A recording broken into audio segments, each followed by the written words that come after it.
Okay, good evening, everyone, and welcome to another episode of the Gatekeepers. I am joined by the cigar DM. A pleasure meeting you. I don't think we've ever directly met. I mean, I've seen you on various streams. I think Max's Friday night marathon streams that he does on Friday nights, and but I've seen you around, so it's a pleasure meeting you. And as always, Max, great to have you on. And the original gatekeeper, I guess, or I don't know which one of you was the One of original. them. It's a Not one of not them. the. So you or well, I mean, just from Legion of Myth. So who was actually the first one there, or did you kind of combine together As right far from the as Legion of Myth goes, or yeah? Gatekeepers? No, Legion of Myth. That's a long sordid history. We've actually been Yeah. around since 2003. We started off as an MMORPG guild. Right. Did well up until I moved to Japan. Had a schism. Came back in 2008 is in what we call Legion of Myth 2.0, where we were both an MMORPG guild, but a community where we Yeah. did things like gaming reviews and a bunch of other stuff. I forget what happened there, but we had like another. What happened there is we combined with a BattleTech community. Won't get into that. Okay. And that failed miserably for us. So we kind of picked up the pieces and reformed back into Legion of Myth 3.0 back in 2014, doing pretty much what you see now. Cool. And the cigar DM. So, what makes you the cigar DM? I prefer to game with cigars. Oh, okay. Not There's like not. not like Bill Clinton, though, right? Wow. No, it's I find when I DM, if I'm able to smoke cigar, I can keep the pace of the story better. It gives me a chance to stop, breathe in, think what I want to do next, keep the pace that steady. Did you say stop breathing? That's probably not good for you. Stop and breathe. Well, stop and breathe. Breathe, Well, relax, aim, squeeze. Right. So, and I seem to be the last of my generation to smoke cigars anymore. It's just fading out. So I'm like, fine, I'll write it out. oh, see, I recall in the Hound of the Baskervilles, the amount of the cigar ash that was left, they used it to determine how long it was between the person finishing their cigar and being attacked or whatever. So yeah, you could definitely keep track of time on a burning cigar, I guess. Just a random thought that came to mind. So what we're going to talk about now, you see, now that's immersion. So I can make this transition very, very quickly. All right. So we're going to be talking about immersion and social interaction and tabletop RPGs. And we've had plenty of debates over the last couple of weeks. It seems to be like one of those things that comes around every couple of weeks or couple months, and everyone starts buzzing about it. And what is social interaction and what is true immersion? And several of the YouTube channels have been going sort of back and forth between theater of the mind versus miniatures and their comparative effectiveness of creating immersion, immersive gameplay or role playing. And I just recently heard another comment where that social interaction is not role playing. All right, so I mean, DM's layer, right? Yeah. So although I haven't watched the original, I just heard the comments on it, so I do have to go back and watch the original. But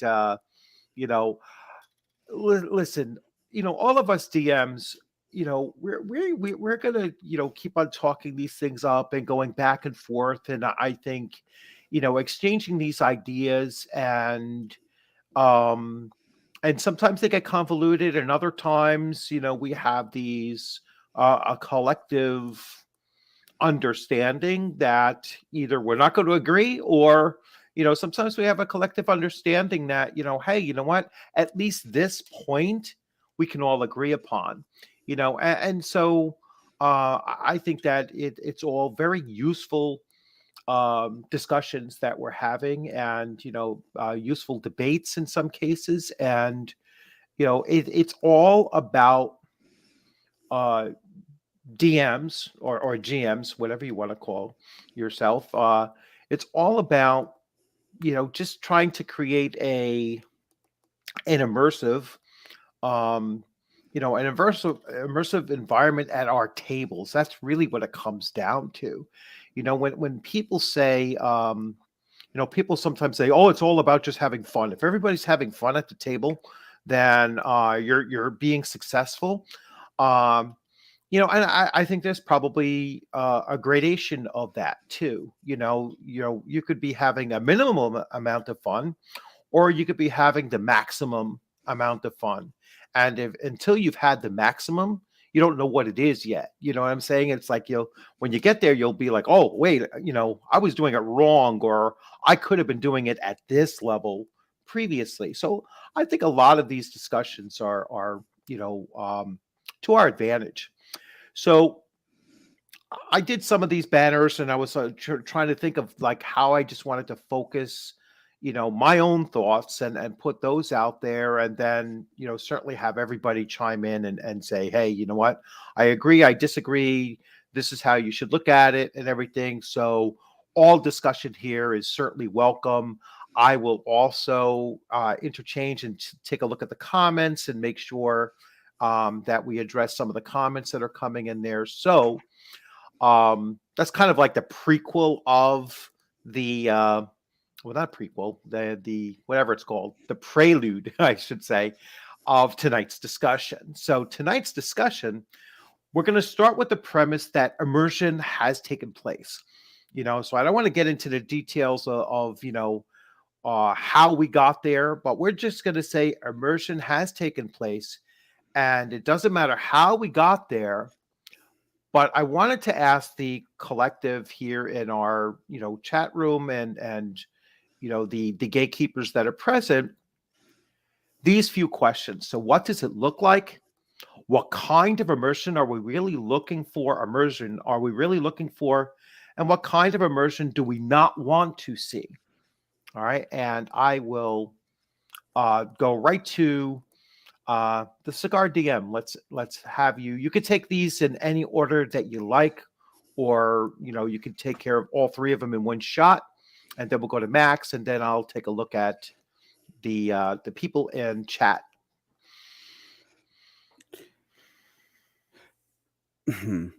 Okay. Not looking for the clever answer. I'm looking for the right answer. I think for immersion is when you're describing it, you got the hook. You're describing a castle, you're describing a room, you're describing something that has the attention of your players. What I'm looking for is somebody or the people at the table looking like they're fully invested. Investment is the key there when it comes to immersion. If you have somebody just not buying it, it's not going to do anything for them. So what I do not want to see is I don't want to see people playing on their phone or talking to somebody else. I want them to be hooked. It's like reading a book and you get to a certain chapter where there might be that jump scare. I want that jump scare to happen. I want my party to like, oh crap, I didn't see that coming. Instead of, wait, what did you say? So that's what I'm looking for. Is what I'm not looking for is the phones or talking side conversation when I'm describing something big or a huge plot hook. I want all eyes on me, and I want to think that you are picturing the scenario in your head. That is what I'm looking for. So that's my answer. I'm just going to throw this one up there really quick, but phone addiction is real. And that's why you have to wean them off, very, very quickly. And it's certainly much harder when you're playing online and, virtually, than at your own table. But I'll let Max pick up where you left off then. So well, I hate to already derail this, but I think there's something that's very important. Oh, there we go.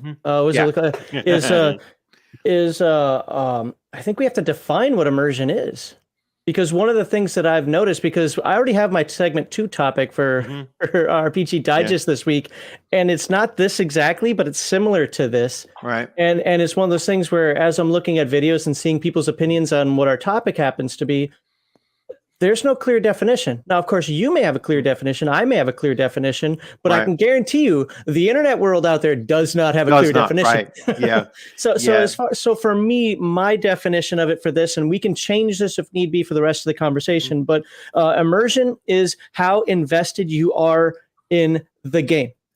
Not just your character, but your character is a very important part of that. But you're also invested. I'm invested in okay, that's Connell. I'm invested in Connell's character. I'm invested in DM Bloodworth's character. I may not like your character, but I'm invested in your character being in the group. I'm also, and maybe I'm doing this backward, but I'm invested in the character. I'm invested in the world. And to be fair, I'm probably more invested in that than I am in your characters. And I'm invested. And this is one of those things where both story gamers hate me and the grognard role players hate me, because I go right down the middle in this one. I think that you have a player responsibility. That's right, a player responsibility. One, to your character to role play and have a great story, but also to the game itself. If the game master is leaving hooks out there, sure, you might not like that one, but you know what? A good game master leaves 3 or 4 hooks. It's part of your responsibilities to follow one of them.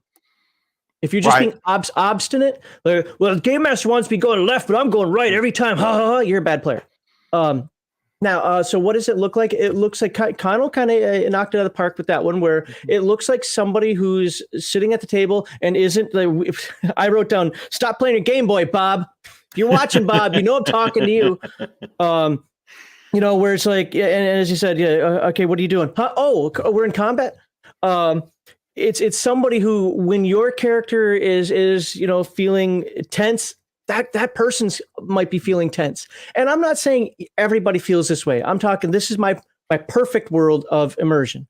People, let's say we're playing online like this, which I don't do, but I can tell you're both looking at the screen. Okay, I'm looking a little down because my camera's up there, but you're looking at the screen. You're vested. You're not just like, it's just doing everything but until it becomes your turn. Right. And then the other part of immersion is it's acting as your character would act. I know that's more role playing, but I mean that you're playing appropriately for the world in terms of. I know that, let's combine. We talk about paladins a lot. I know that by playing a 5th edition, Vengeance Paladin, that's allowable here, but I'm acting in that regard. Or I'm playing a 1st edition, proper, honor, humility, justice Paladin. I'm playing within that. You've taken on the aspect of bringing yourself into this world. Right. And then even when you're rolling the dice, whether it's trying to keep the game going or you're doing it with the emotional content, it could be like, all right, we're all going to die. We're all going to die. It's just you feel that emotion coming off of the player. Right. To me, all of that, and I probably didn't vocalize that right because I've been awake for about 20 minutes now. No, you definitely, it's scary sometimes how we seem to be like on the same page on so many things. Like when you said, this is how I've been plotting it out. I certainly did that today. I was like, well, what does it look like? And I wanted to look at it in a way of, well, what's the building blocks of it? So what is the very, very basic level of immersion that I want to see from a brand new player? So once a brand new player, they never played a tabletop role-playing game before, and what would I look for them to be able to do within a couple of sessions? All right, and this is what I came up with. I came up with mechanical immersion. So, and I'll throw that up there. So I know what my character can do and cannot do without having to look up anything. So if you have a very simple game, a very basic game like basic D&D, any of the older versions, your character sheets are not overly loaded up, especially for first level characters. So when you're a brand new player, all you really need to know is the basic mechanics of the game, or so the dice mechanics of the game and what your character sheet says. So for me, once you've known that, you've attained entry-level immersion. So a mechanical immersion is, the entry level.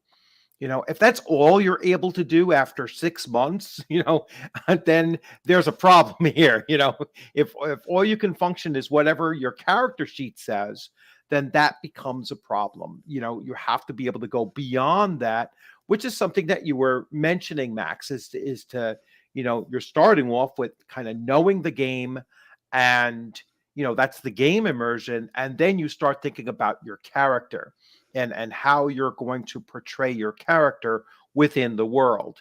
All right. So let's see if we have any comments in there. And got a I'll really let good you, one.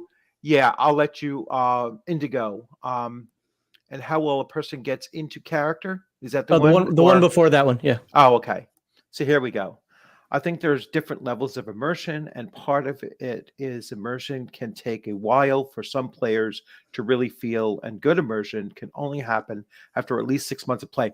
Yeah, and that's basically why I kind of broke it down into those stages of immersion. Immersion that I think we probably go through, or at least look to encourage, or hope that our players kind of go through those different stages.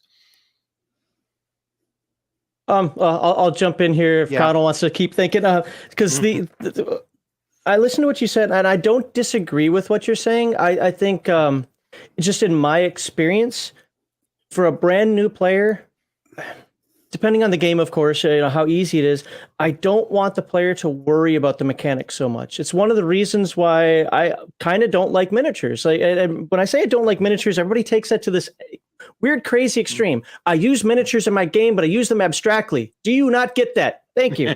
I don't want the person to worry about, wait a minute, can I move here or can I move here? Well, this one is this, and this one's an attack for opportunity, but over here you avoid both, but this one you can't attack and attack. You got all this.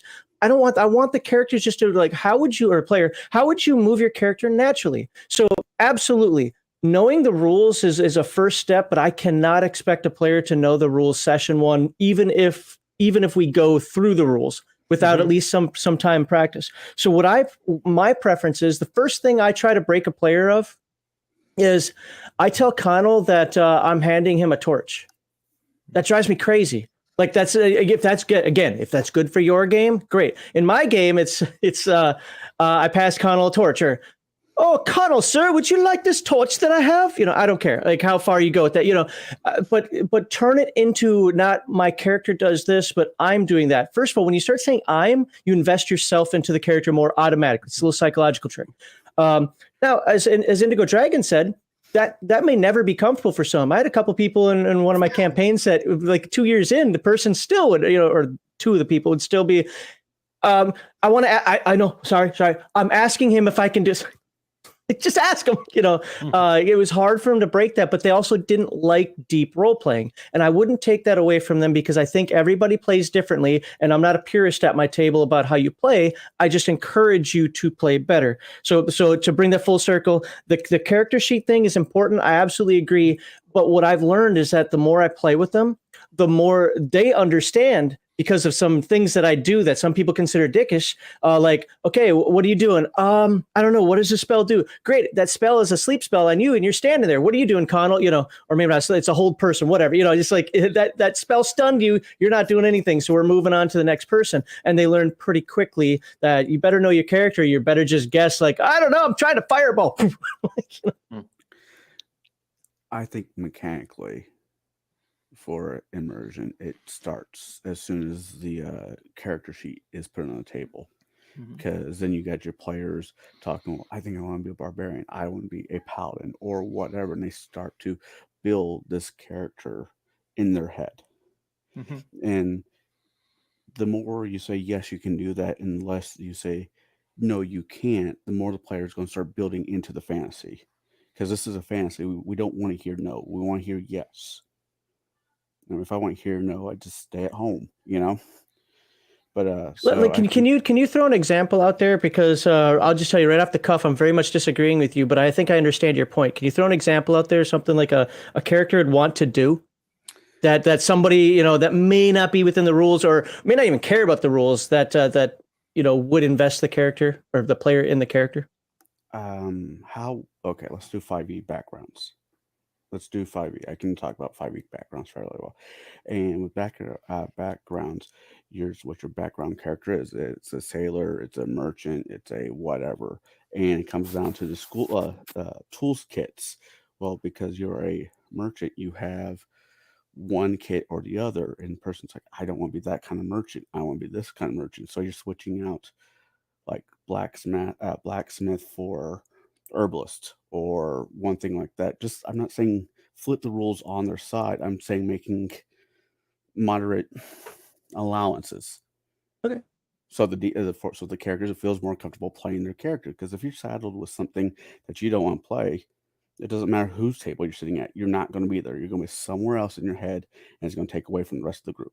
That's one of the great things about the early editions of Dungeons and Dragons, though, is you're not, as you said, saddled with all these subclasses and skills and so forth. If I'm playing a warrior, if all three of us are playing a fighter, we can all three have completely different fighters in the way we roleplay it. This we don't take skills necessarily in our approach to combat. I mean, right off the bat, I could be sword and board, you could be two-handed weapon, and DM Bloodworth, I don't see the names. I'm going crazy here. DM Bloodworth, he might be somewhere in between, or he might be more of a uses his dodge, so he wears a light armor, or whatever it happens to be.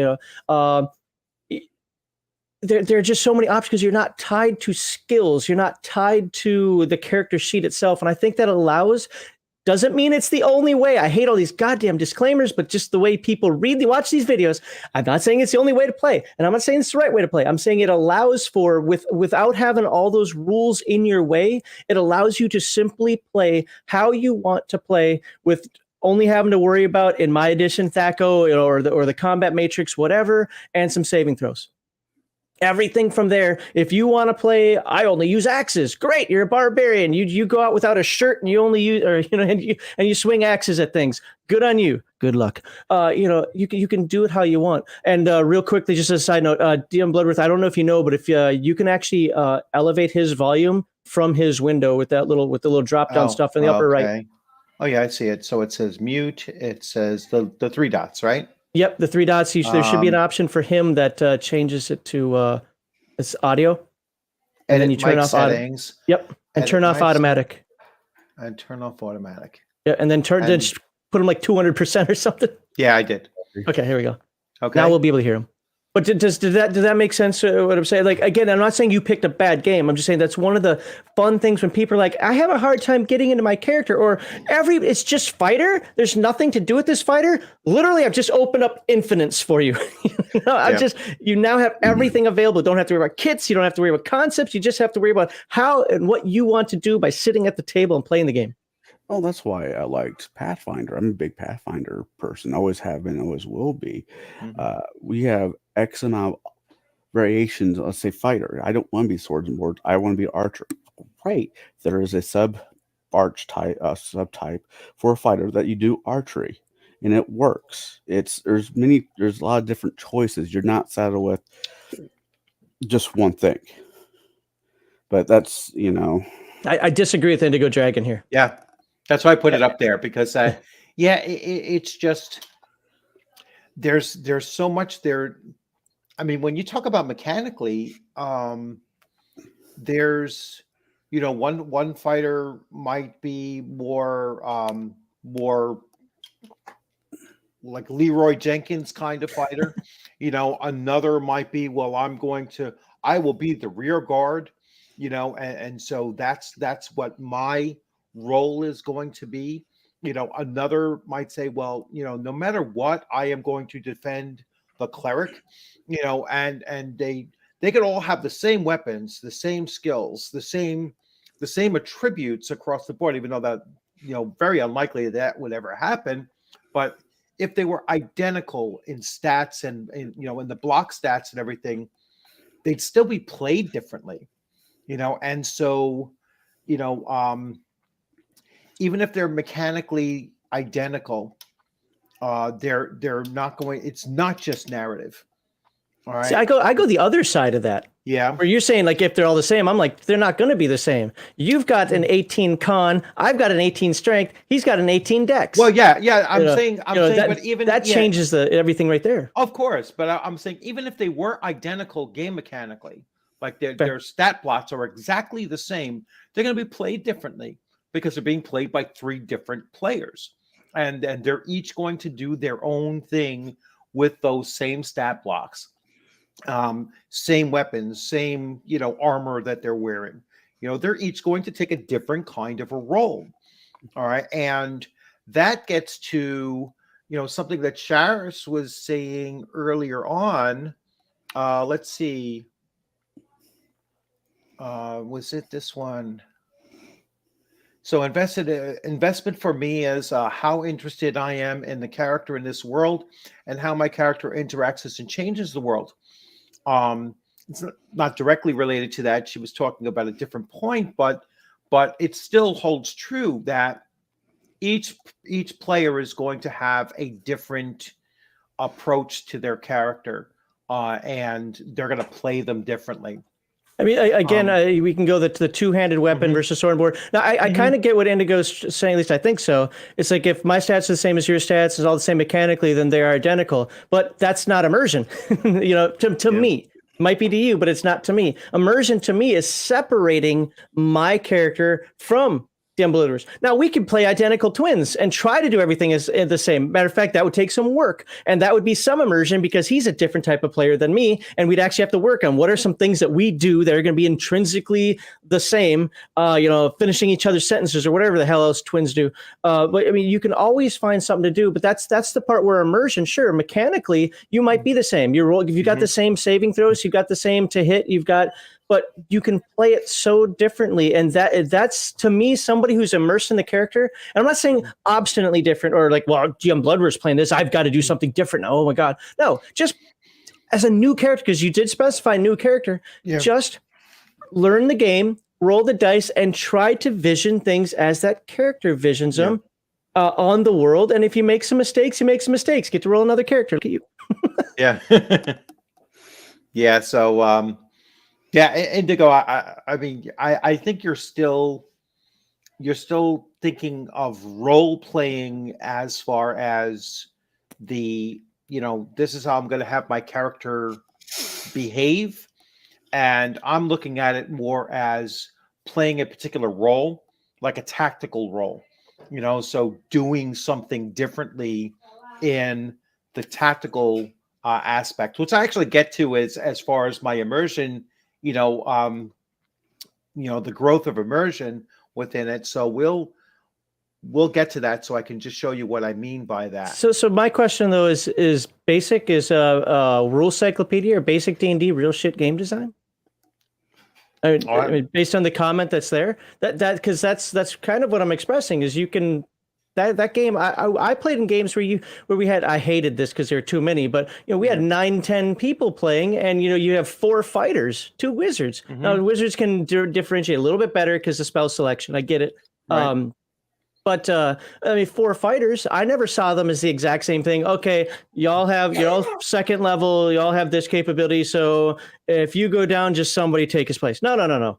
Like whether it was armor or the race or whatever, just how that person played. If somebody was just playing like, I'm always in the front. Well, you're always in the front. We just knew that. I knew that character was immersed, or player was immersed in the game. Yeah. More so than somebody else, maybe. Right. My player group actually has 2 clerics, 2 fighters, and well, there's a fighter magic user and then a magic user. But even comparing the magic user versus magic user, their abilities, they're all very differentiated. They're even though they're playing the same classes, very, very different. Now, and that's just with just 2 of them, where you think that well, with 2 you'd have less differentiation than if you had 3 or 4. But even with 2 fighters and 2 magic users or 2 clerics, they all play differently. And that's just the way players are. They're going to put their own spin on the same class, even though they might have the same levels and abilities and such. So, yeah, it's just, and I wouldn't say it's shit designed, because it's, D&D Basic is probably the best system to actually introduce new players to the hobby, to tabletop role playing. And then, at least in my opinion, I think it's the best. It's the easiest one to do. It is for the Yeah. D&D, D&D and D&D Yeah. clone type stuff. Yeah. I'm so anti D&D right now that I can think of a million other games I'd rather start a player on, but I get it. I absolutely get it. Yeah. Yeah. So let's see. Let's get to, so we kind of covered this mechanic that I was thinking of. So the in-character immersion. So what my character's goals are, his or her background, and how they come together as I role play my character. So that's that level of immersion that we were talking about when you start focusing on, well, now that I know the mechanics of playing my character, now how does my character kind of stand out, with their goals, what they're looking to do, possibly what their background is, like Connor was mentioning, changing up those backgrounds. So we kind of hit on this, and that's really, in my mind, the next level. Once you've gotten past the basic mechanic immersion, now you're going to go to this level. Well, how do I make my character more unique and such? So I think we kind of hit that, unless you want to spend a little bit more time with this. I would like to spend a little bit of time on that, because for me, but Connell, I know I've been talking a lot, so if you want to go first, go for it.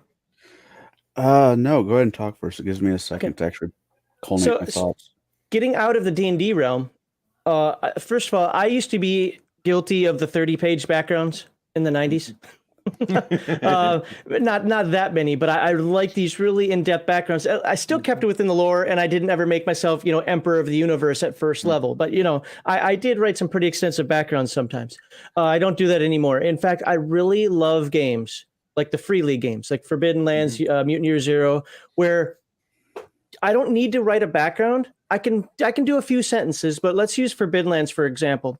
I am now a character in this game. These two people are characters as well. I write a one-sentence relationship with both of those characters. And as I role play that relationship, and this is not an I love you relationship. This could be something like, I don't trust that Connell. I'm going to keep my eye on him. That could be the relationship sentence. And as long as I'm utilizing that or doing that, I get experience at the end of the session. Or potentially get experience at the end of the session. Then you have your dark secret, something that nobody else in the group knows about, but it's something the game master can use against you. It's just one thing. It isn't too crazy. It isn't like you assassinated the king and you've got the entirety of a continent after you, but it could be that you did assassinate a mayor.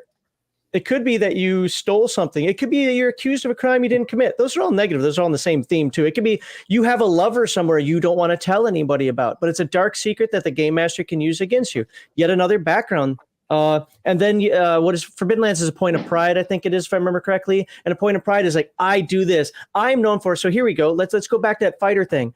You're known for defense. You're known for offense. I'm known for striking hard. Now, you can't use these exact ones that I mentioned, but for the ease of understanding here, you get a bonus to roll to defend somebody, to block a strike that was supposed to come for me. However, if you fail, and I think you have to fail 3 times, but if you fail, you lose that as a point of pride and you have to pick up a new one. Your story for your character changes. And these relationships can also change. So I don't have to write 30 pages. The game has it built into it with those 3 things. And, Mutant Year Zero and Coriolis do it a little bit differently, but it's built right in. In 3 sentences, I now have a background. And if we want, we can sit at the table and talk about it a little bit more, or we can just say, that's good enough to get us started. Let's start role playing. And actually, that actually segues right into something else that Shoner says here. Role playing comes first, then comes game mechanic. If the game mechanic is shit, then use another game mechanic. Well, I guess when you're playing your character, the role play does come first, because you're going to role play that in your head first before you actually start playing. If that's what he means by that, or Well, Shauner, in my opinion, and he'll make a reaction video to this, but I love you, Shauner. It's all okay. Unlike the person who takes like he's the opposite of somebody else we know who's like, it's just a game. Rah! Shauner is like, it's role playing, and you get the right people, and you only role play. That is it. So he's where some people are puritanical on this side. Shauner's more puritanical on this side. Now, to be fair, I would lean this way. I would rather be in Shauner's game than the person who's just like, well, I hit, good job. That's my personality. I'd rather be more invested in the role play. But the one thing I disagree with that, and this is just, again, we all have different philosophies in how we play, is I think the mechanics help create the game, help create the role play, help create the setting. So I think they're intertwined. I don't think you can have one without the other, with the exception of a few amazing ideas that a character comes up with. Like what Connell knows as the rule of cool. I call it, you can try this once. I'll let you do it once. You're not doing this again because you're breaking the system, but that's so awesome. Go for it. But it shouldn't cancel out role play, but your role play should also revolve around the mechanics of the world. And the reason I say that is because the mechanics of the world, that's the physics of that universe. That's your 9.81 meters per second squared gravity. So your role play kind of has to coincide with that. But I think Shauner leans in the right direction. For me, or I would lean more in the Shauner direction than in the other direction. Like, I'm just sitting here to roll dice and get the treasure. Okay, play a computer game. I hate people like that. I really do. Don't bother me. If you're going to play like that, find somebody else. Go pick up a console. But that isn't, to be fair though, that is a way to play. And if you've got a group of people at your table who want to do it that way, and that's your immersion is having fun watching those natural 20s come up and see how many gold pieces you click up. There you go. You're immersed.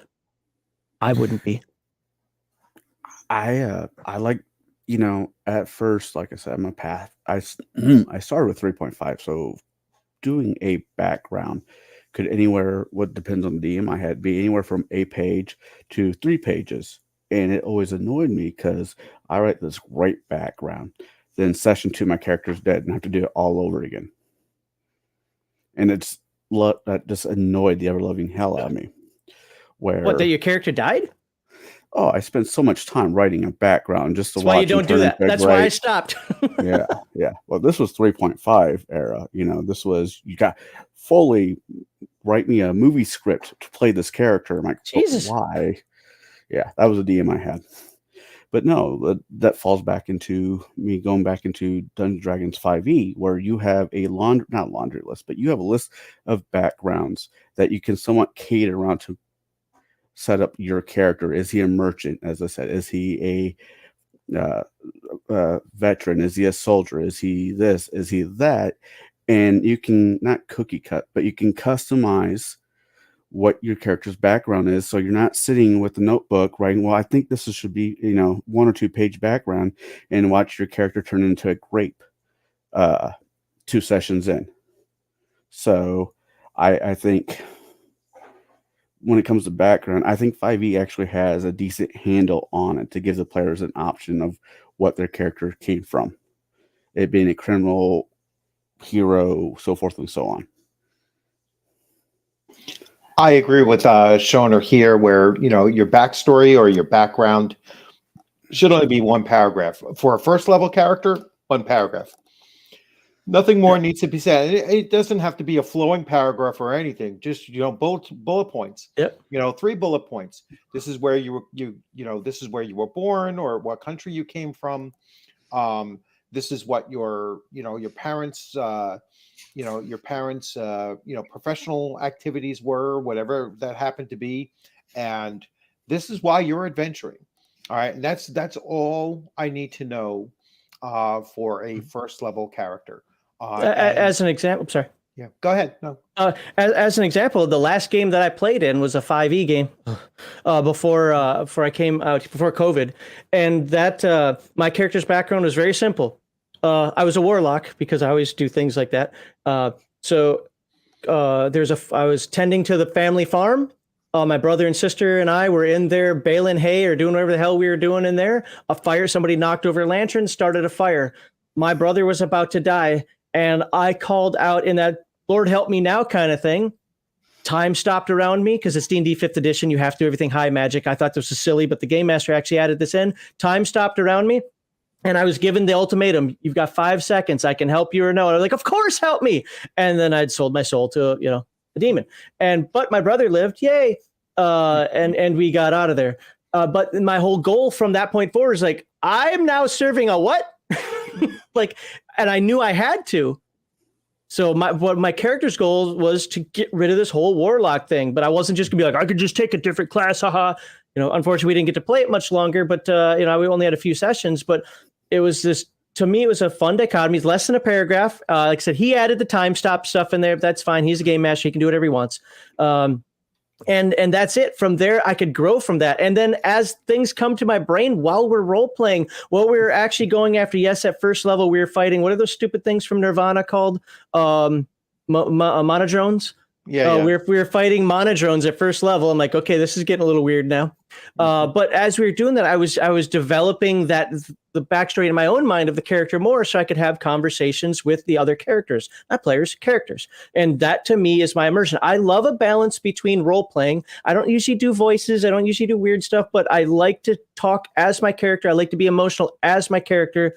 While I'm also rolling, the dice and saying, all right, that's right. I didn't have Eldritch Blast. I spit acid out of my mouth, at him, and I do 4 points of damage, because you have to put in the game mechanics in there as well, right?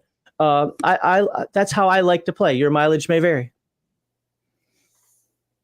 Yep. Yeah. I mean, some of the points that you brought up, and some of the points that are coming up in the, in the comments as well. As far as characters don't necessarily have to know their entire background, which is actually a very interesting twist, to it. So I can definitely see that where, there's something that, they didn't. I'm not talking about your characters are coming out of a state of amnesia. All right? No. But I always see it going to, you didn't know this, but you're actually the secret love child of the king and the queen. No, make it the secret love child of a mass murderer and a demon or something. Or go the other route with it. Like you're actually, when you find out, you're embarrassed of it. No. You think you're of noble birth, but actually you're the child of a merchant and a prostitute. It's like whatever. What book was that? Was it the not King and I? That's in the Name of the King, where the king had a child. It was swept away because of death threat. It grew up as a farmer, only to find out he's the lost long prince of the. Isn't that like every novel from the 80s and 90s? Yeah. It feels like it. It really does. I mean, even if you go back into like real life mythology, you get a lot of that crap. So well, yeah. Also have gods fucking themselves. So, I mean, and spitting out rocks as kids. So, I mean, you get all types of weird stuff there, hallucinogenic dreams for those. My point in what I was saying is just flip that trope around a little bit. Have fun with it. I agree with you completely. The secret, not knowing your DNA or the secret part of the story that you don't know. Mm-hmm. Like maybe mine could have been my dad set the barn on fire to kill us. Yeah. Something like that could be found out or used later on as, oh, what a twist. I think that's great. Just stop doing this like, well, you're actually the fair maiden princess of the land. Yeah, no. It should never be positive. It should always be something that's shocking and negative that you'll now have to scratch your head and wonder your entire existence. Walk around. Why do you wear a cloak? Yeah, my whole life. Hood always down. Shut up. The secret of your background is you're in crippling debt. Yes. Yeah. Oh, family farmstead, or I can't because I do what's called off the farm characters. So I like that, or the blacksmith, whatever, didn't realize it, but your family for generations. Your dad thought he could get out of that, or your family thought you could get out of that, but didn't happen. Now all of a sudden the debtors are coming back, or the sins of the son for 7 generations nonsense. All of a sudden we are coming for you. Why? Because your great great great great great grandfather sold his soul to me, and you were promised what? And now you're on the run. Yeah, there's an H.P. Lovecraft story that follows that line. It doesn't surprise me. Where it's like the down the generations by age like 27 or something, the firstborn, is going to meet a dreadful death, kind of thing, and it's a curse that goes way back, to several generations back. So and the hook of that was that the person that cursed them was still around, so the person was like 400 years old, just carrying on and just keep on recasting the curse, so on and so on. So it was, I forget the name of it, but it was one of his, clearly one of his classic, stories. There's a modern there's a modern author named Jim Butcher, and I love his books because it brings you in. You can actually imagine the world he's building because it's based on right now in modern city. The game is based up in Chicago.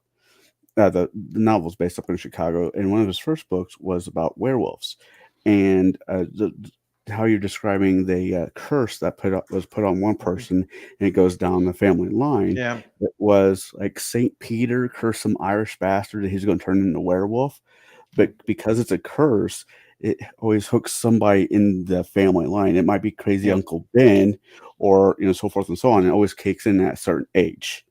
And I'm like, that's just really creative writing. That's not lazy writing. And so I try to bring that amount of immersion into the campaigns. If I have somebody who wishes to play Warlock, by the way, this is a family trait, and you hit a switch and this thing is about ready to pop off. So cool. Okay, we're ready for the next one. So like I said, I came up with several that I thought were kind of building upon each one. So once you have the game mechanic immersion, basic game mechanic, then character, I go to this one. Now, this is my, I have a very military tactical, approach to a lot of these things, which, sometimes it rubs people the wrong way. But this is what I came up with. So situational and tactical immersion. I know what to do, when to do it, including using synergies between characters in the party to optimize our effectiveness, protocols, and preset plays. So basically, and this really comes out of like my, my player group. They sit down and they work out these tactics. They'll sit down before, the two magic users will sit down and they'll say, well, I'm going to take this spell for tomorrow. You take this one.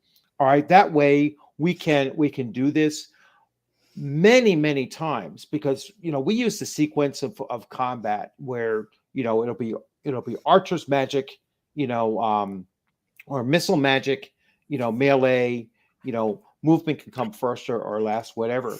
But sometimes they will communicate with each other and say, well, hold on, the archers are going to fire after the magic users cast their sleep spells. That way they will just pick off any that the magic user spells don't do. Mm-hmm. And they're constantly having this, they're constantly having this back and forth, these planning sessions before they go out for the adventure. So they have them preset. They have a preset, door protocol. We're gonna, this is how we're going to approach every single door. They have the preset of, we always go right. It became like a meme amongst us anyway. When you're in a dungeon, always go right. Always take the right, the right path.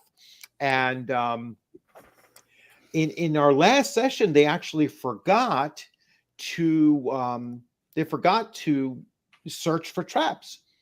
As they were going for, and the last party member in the line fell through a trap. It was like, well, crap, we totally forgot our own protocol, and that's the kind of thing that sometimes happens. But to me, that's a level of immersion that comes after playing with the same group of players and the same characters, where they start to think as a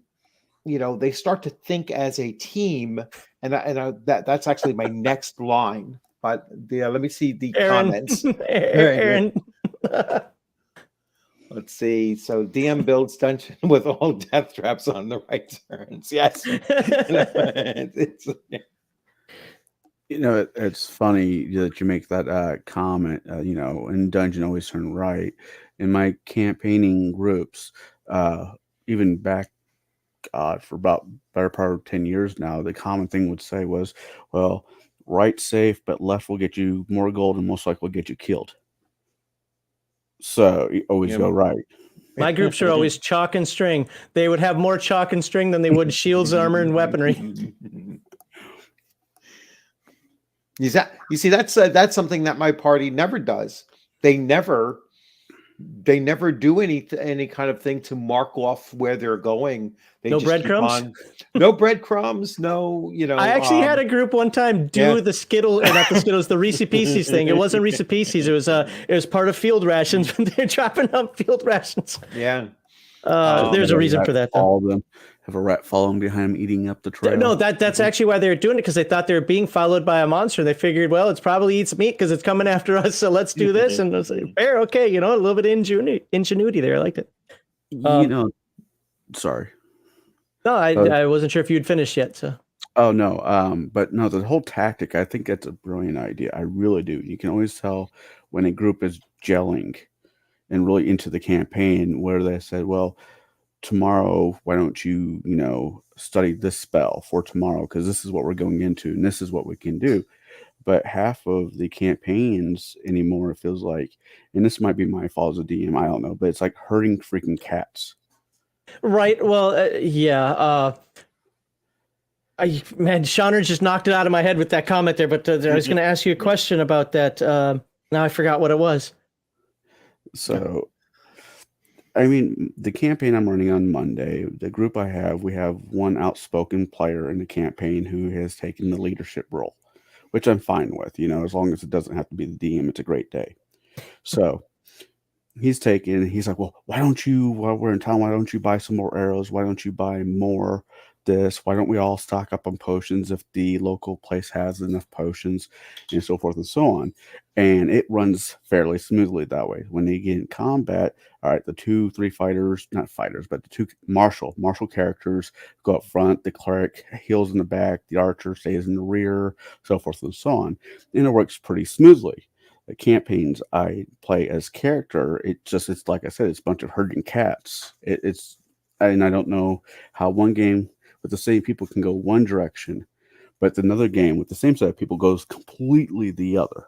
As long as the game master is giving everybody opportunity to play their characters, to excel at the game, especially for the character's class or profession, whatever game you're playing, I think it's a good thing. I mean, if you look at some of the old books, you have a caller, you have a mapper, you have all these different meta roles, so to speak. Now, I don't like the caller one personally, but that's just based on how I play. It isn't like it's a bad idea. It's just how I play. I don't like the caller so much. I'd rather go around the room and have everybody say, what they're doing individually. But with that in mind, having somebody step up like that is actually a good thing, unless that person in real life has a conflict with another person. That's where that comes into problem. But other than that, no, that's what you want. You want the person to kind of take charge.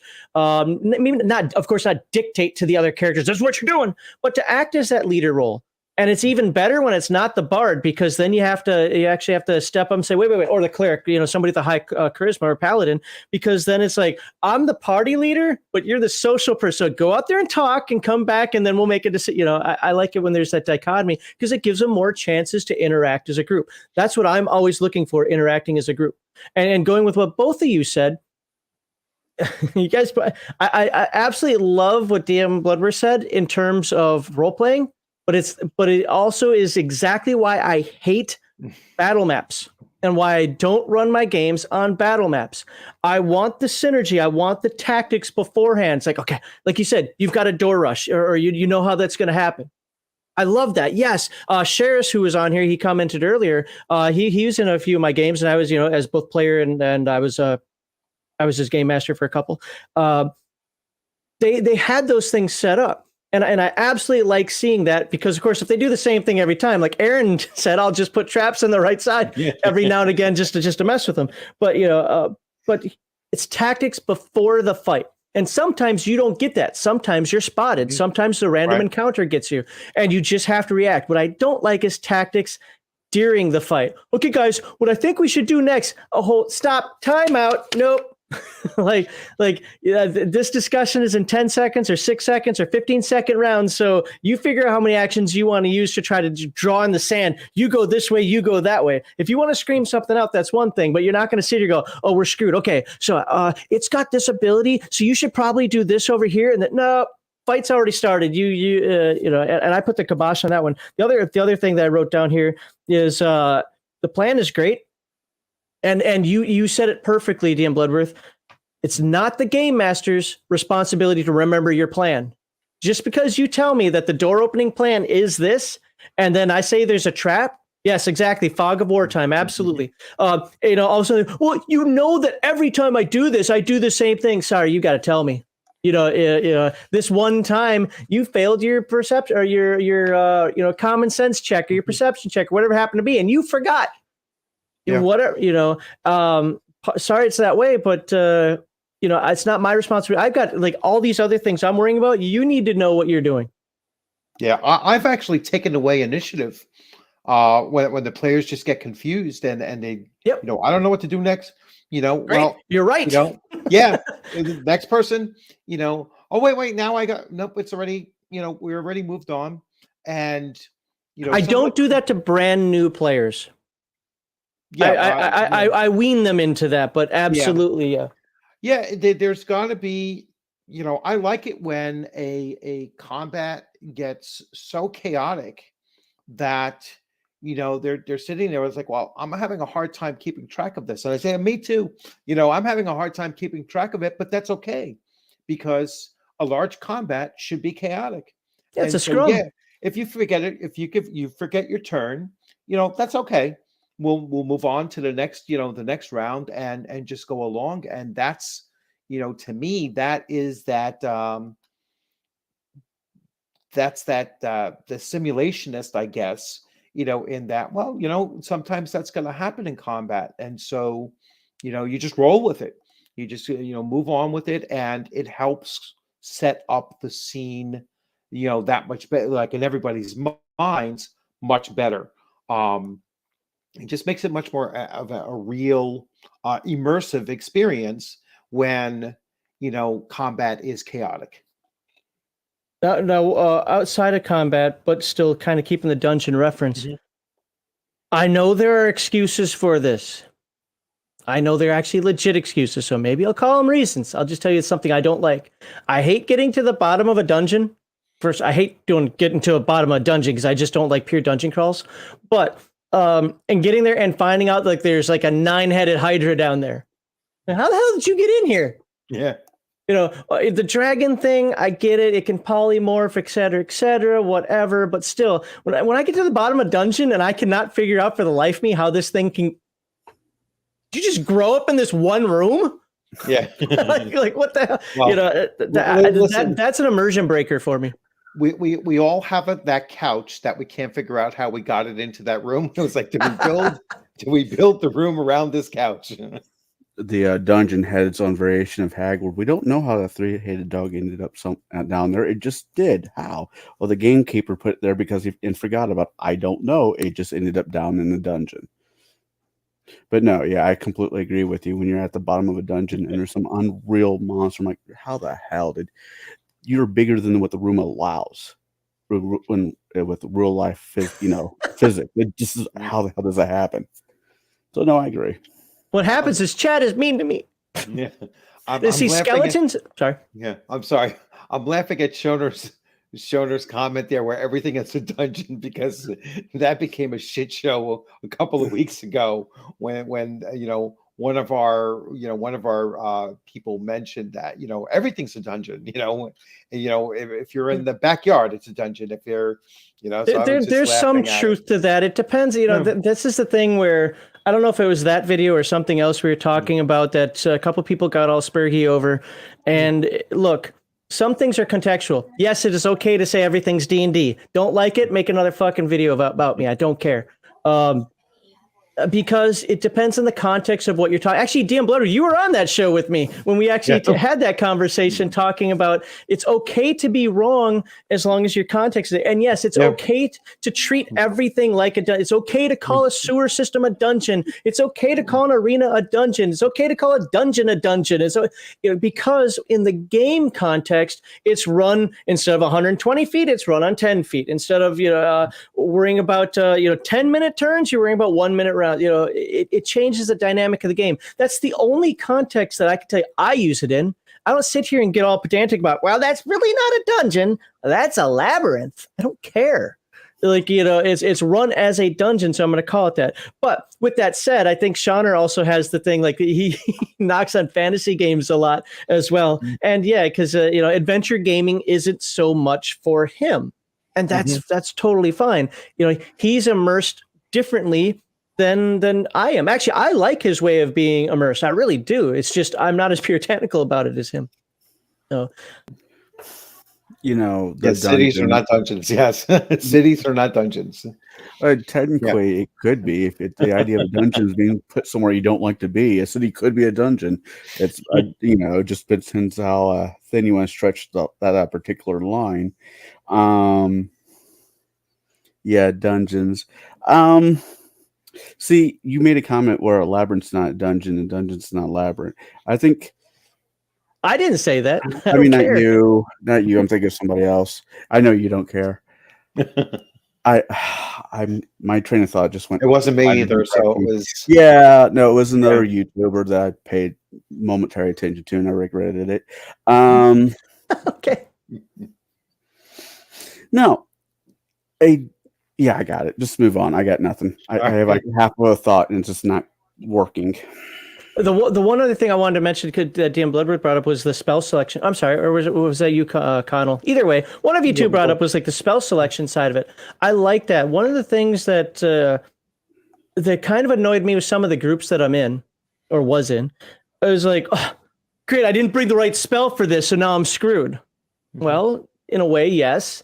Or you could just sleep here. You guys are kind of beat up. Sleeping in a dungeon is not the smartest thing because I do roll random encounters for that. Mm-hmm. But you can find maybe a safe place. You can make it safer by finding the one door you guys didn't break open and shutting, something. Yes, sometimes you have to wait. A dungeon crawl isn't a 2-minute thing. Look at how long archaeologists take. Now I get it that they're being very careful and there's brushing things off, but look at any sort of. I don't know if you've ever explored Carlsbad Caverns. I lived in New Mexico for a while. You can't explore them all in one day, first of all, depending on what they've got tapered off or not. But it takes time to do this stuff. Now imagine you're going in there with armor on, with packs, maybe with mounts, maybe with stuff. You're slowed down and you're looking every 10 feet. If you're actually playing that, like as in it takes 10 minutes to search this area, that dungeon crawl goes very slowly. All of a sudden, you're finding out we did 2 rooms and it's already nighttime. Yes. I'll have, if I'm running a dungeon crawl,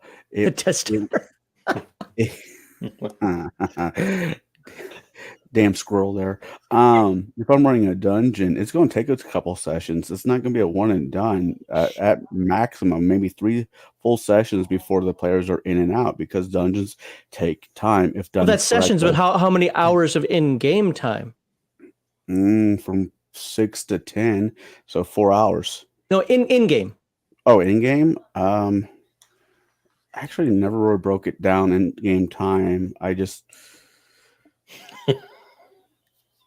Well, that's an important for older Dungeons and Dragons. That was important. Even in 5th edition, isn't that kind of important because you got your dumb short rests and long rests and all that nonsense? You needed to know how much time had passed, especially for some of those spells. That's one of the reasons a lot of people don't realize this, but that's one of the reasons why a lot of spells lasted 90 minutes. It was meant to help you move forward or to help control or protect an environment during that time because it takes that amount of time to do these things. 90 minutes. Oh, that's like 8 adventures. Yay. No, that's like a hallway. Okay. To circle back now that sorry about the momentary. I want to say it takes probably about in-game, maybe a day, maybe 2 days. because we'll get to a point where like, well, we need to take a momentary short rest because we're hurt, or we need to prepare for the next set of challenges. Where I tell my players, if you spend a night in a dungeon, everything you fought might have just doubled because dungeons are organic. People are coming down to get you. And so I want to say about in-game, probably maybe a day, day and a half. If everything goes well, sometimes it's the rest of the players' lives. So that's, for me, that's how it normally works. Shauner's comment about the Death Star was a great dungeon. The thing is, I mean, that could absolutely be a dungeon, like depending on how you run it. That is your temple of elemental evil, your ball of elemental evil. Yeah, that was the random squirrel. I wasn't expecting running right across the road. My ADD kicked in squirrel. My Death Star. Wait, what? I like the comment because I don't know if it was mocking or if it was serious, but either way, I like it. Death Star. Okay. So let's see. Next one. So we talked about this kind of as well. I went to team immersion. We function as a group in all gameplay scenarios. We know each other's needs, their goals, they're working together. So this becomes more of a role-playing unit cohesion kind of thing. Like if I know the fighter's goals, and now I'm going to do whatever I need to do as a character in order to help him or such. And the reason why I bring this up is that each of my players, they, for their characters, they have their goals, and the other players know these goals, and so they've actually said, hey, you know what? We know that he really wants, Elven Chainmail. This is the thing that keeps on coming up for the last several weeks, and they said, whatever it comes down to, like if we ever come across an Elven Chainmail that he wants to buy and he's going to be a little bit short in coin, we're all going to chip in so he can get it because he's been asking this for months and months. Or another instance was the cleric was being attacked by two different orcs at one time, but the thief just took a gut shot from a scimitar and he went down. He was in negatives. Oh, wow. So the cleric was like, I'm going to ignore what's attacking me, and I am going to reach out and just try to get a hand so that I can heal this and save the life of this the thief. And I don't care if I'm going to make myself vulnerable, to additional attacks and everything like that. It doesn't matter. This is what I'm doing. And that's the kind of team, immersion that I'm kind of talking about. It's like they're just in tuned, and that's the next level of immersion, because now they're not just talking about their characters and what their characters could do and what their characters want. They're starting to look at what everything else that's going around. There's a situational awareness that comes in team immersion, and so that's how I start thinking of it, and try to encourage my players to get to that level of immersion. That's more than fair. That makes a great deal of sense to me. Yeah, team immersion. If you can get a group of people that will not so much including self-sacrificing for each other's not character, each other in that gaming session, it makes a better game for everybody. This past Monday, I'm running my campaign, and they were invited to a hero's feast. And right when they opened up the door to go into the building, one of the players ran in front of it and slammed his staff on the ground. And so now introducing ... and the Rune Breakers. I mean, they just gave themselves a team name. Like, we are now the Avengers moment. And I guess I kind of knew they were gelling really well, but it wasn't until that happened I knew that this group of people, these NPCs, are a true group of functioning people that will look out for each other and help each other, like you said with chainmail or whatever, they will not say me, but they will say we, or how can I help you to keep the other person going. And once you get that in a game, the immersion, it's not complete immersion, but it's getting really, really close to being its own I don't know, its own little thing. I can't think of the right word. But yeah, I agree, but I do agree with what you said. So that's what I have to say. So for the comment there, I played Destroids. Just saying. Yeah, that's why I put this one up here, because I know that you're probably more attuned to Robotech than I certainly am. So I knew wasn't that allowed you'd to be able play to D&D, comment. satanic panic jerks. But no, yeah, I played Destroids because I liked all the hit points and big guns. I couldn't move, but compared to the Vertex, but I didn't need to. Like I could shoot my missiles for miles. But yeah, no, but I get what he's saying. He's right. And he makes that other comment, like, why do we have the instinctive rule? Everyone in fantasy games does not play the same class.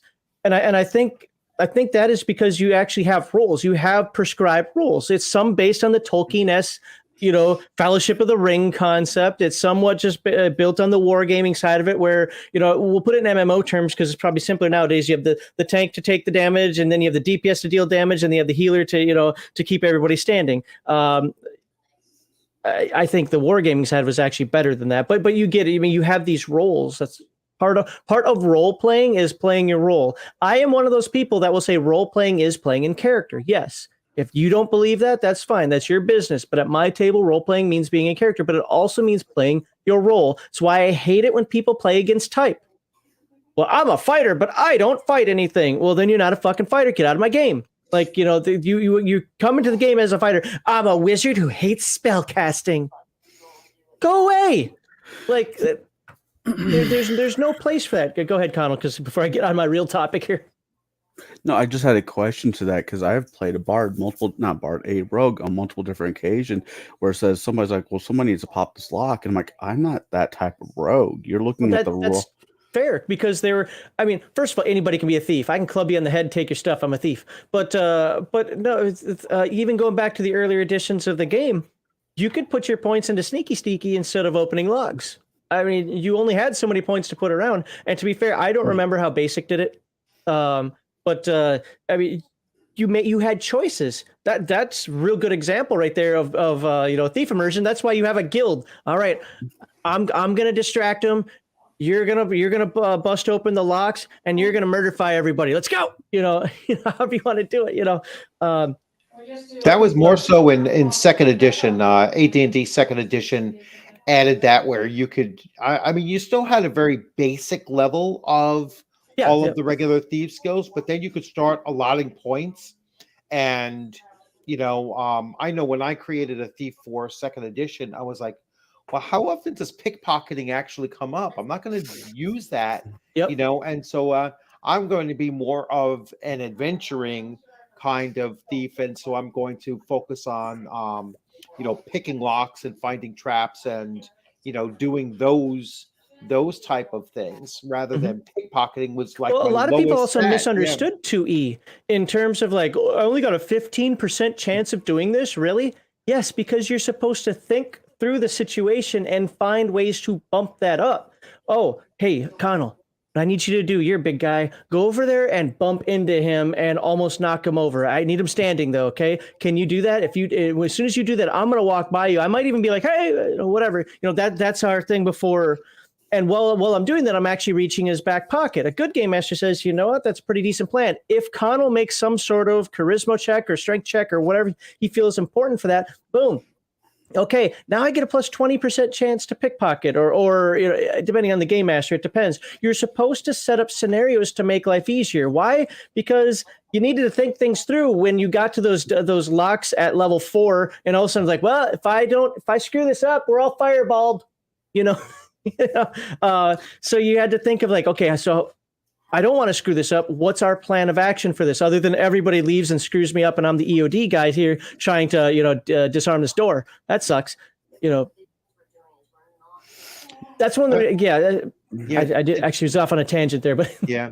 To answer Bruce's thing, that's where the DM comes in. Based on like what Max was saying, like if the thief is saying, well, I'm going to do something a little bit different, or I'm going to try this in order to enhance my skill, then you'd certainly allow for that. It's just a better way of doing it, in my opinion. Yep. Now, we'll go back on the actual topic here. So I love it, and this might not be everybody's cup of tea here. And no, I'm not talking LARPing. That bores the crap out of me. But I do love it when DMs let the players role play, say, around the campfire, or role play some of those survival things where we talk like people. Oh, God, rough fight today. How you doing, bud? Things like that. And I intentionally use a voice that just to tell you I was in character, but where it's like that, it's like, yeah, that reminds me of the time when my brother and we went out there and we bullied some kids, and man, beat our asses, and I learned a valuable lesson there. Whatever happened, all of a sudden you start to learn more about the character's background. You start to integrate as a group of characters instead of just like we roll dice and chop things. Now, again, if that's your thing, that's your thing. If you don't want to sit around the table and do all that, we'll call it the intimate role playing, don't. It shouldn't take an entire session. I've heard of people doing stuff like that. Actually, I've done that before.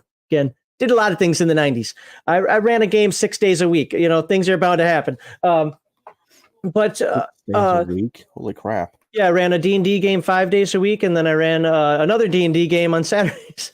But I like, and that's a great time. One, as a game master, I like it because it helps me to start to plan the next thing that's going on. Now, I already kind of know what's happening, but shuffle the papers around, write down some experience notes, do these things that are kind of administrative while they're still immersed in the game, in their characters, doing what their characters should be doing.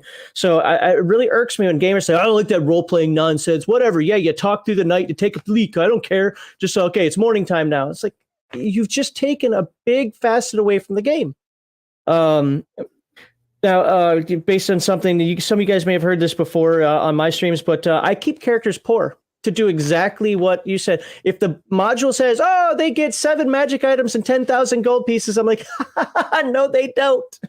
And I will remove that stuff quick, fast, in a hurry, because I keep them poor because I want them doing exactly what you said, DM Bloodworth, which is, crap, we don't have enough money for everybody to get, +1 armor.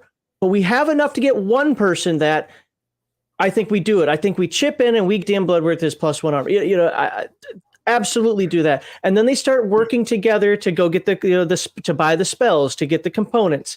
You don't minutia it down to rope, but you get what I'm saying. What's up, Connell? No, I'm agreeing with you. As Okay. I'm thinking about that. It's like, well, that's not my Monday campaign because everybody wanted to do high fantasy and high money. Well, that bag of holding is only 20,000 gold pieces. It's now 40. I just upped the price of everything. Sure. Okay. Yeah, I mean, again, your tables may vary. I'm just saying what I like and what I find to be immersive. I'm trying to keep this on the track of immersion as well. Because, look, we all, I don't want to deal with money problems. I have to deal with that in real life. Well, there's some things that are grounded in reality that make sense. And one of them is the fact, also another one that, it's funny because Kai, I think, mentioned it in one of his rants, but it's something that I've used for decades. And I'm pretty sure a lot of us old GMs have done it. And that's, you can't bring to the 100-person village town, 19,000 gold pieces. They have no way of exchanging that, no way of dealing with that. And I always point back to this. Look at what the king of Mali did to the city of Alexandria. If you want to know what it's like to totally bankrupt one of the richest cities in Africa because you're even richer and you just spend gold everywhere, devalued the price of gold. Look it up. Is the king of Mali did that. And then the last thing is Earth Dawn Drink has synergy between the disciplines, the character classes. And what I mean by that is a couple of them are built directly for the purposes of being synergistic. The weaponsmith is a perfect example. By itself, the weaponsmith can fight, but not on the same level as the fighter or the warrior, the swordmaster, or the sky raider. But what he can do is he can spot armor flaw. What he can do is he's got this thing called steel thought, which effectively think of it as when a demon tries to possess him, On demon, not today, Satan. Where everybody else is being, possessed. It's a really good class. Of course, weaponsmith. He can make your weapons better too. I mean, that just goes without saying. But it's built into a lot of the talents work very well together, except for the thieves, because the thief's premise is selfishness or not selfishness, solo. But in D&D, especially before 3, where you didn't have a lot of skills, you just make that happen through the role play at the table. Again, the immersion, I would say that the immersion from a basic first or second edition AD&D game trumps even Earth Dawn in that regard, because Earth Dawn, you actually have these talents, these abilities, these skills, whatever you want to call them, that facilitate this. In those older games where you didn't have all this stuff written on your character sheet, you just did it. You talked about it. You planned. So you make those synergies. And I think they're great, especially when you get reliant on them. As I said before, and the game master, all plans are great till the first contact. I totally screwed up that quote. It's funny is when I'm not on stream, I will say it perfectly. No, you mean the Mike Tyson quote? I was going to say there's a Mike Tyson quote. Mike Tyson quote. Everyone has a plan until that first punch hits you in the face. Well, no, it's Pat. I think it was Patton that had. It's like no plan survives first contact with the enemy or something like that. Yeah, that's Patton. Yeah, they all had to play on it. I just to build off, some of the things that you were saying, Max. Like as far as the gold exchange or whatever, even and if Shoner's still on, he's going to probably jump on this one.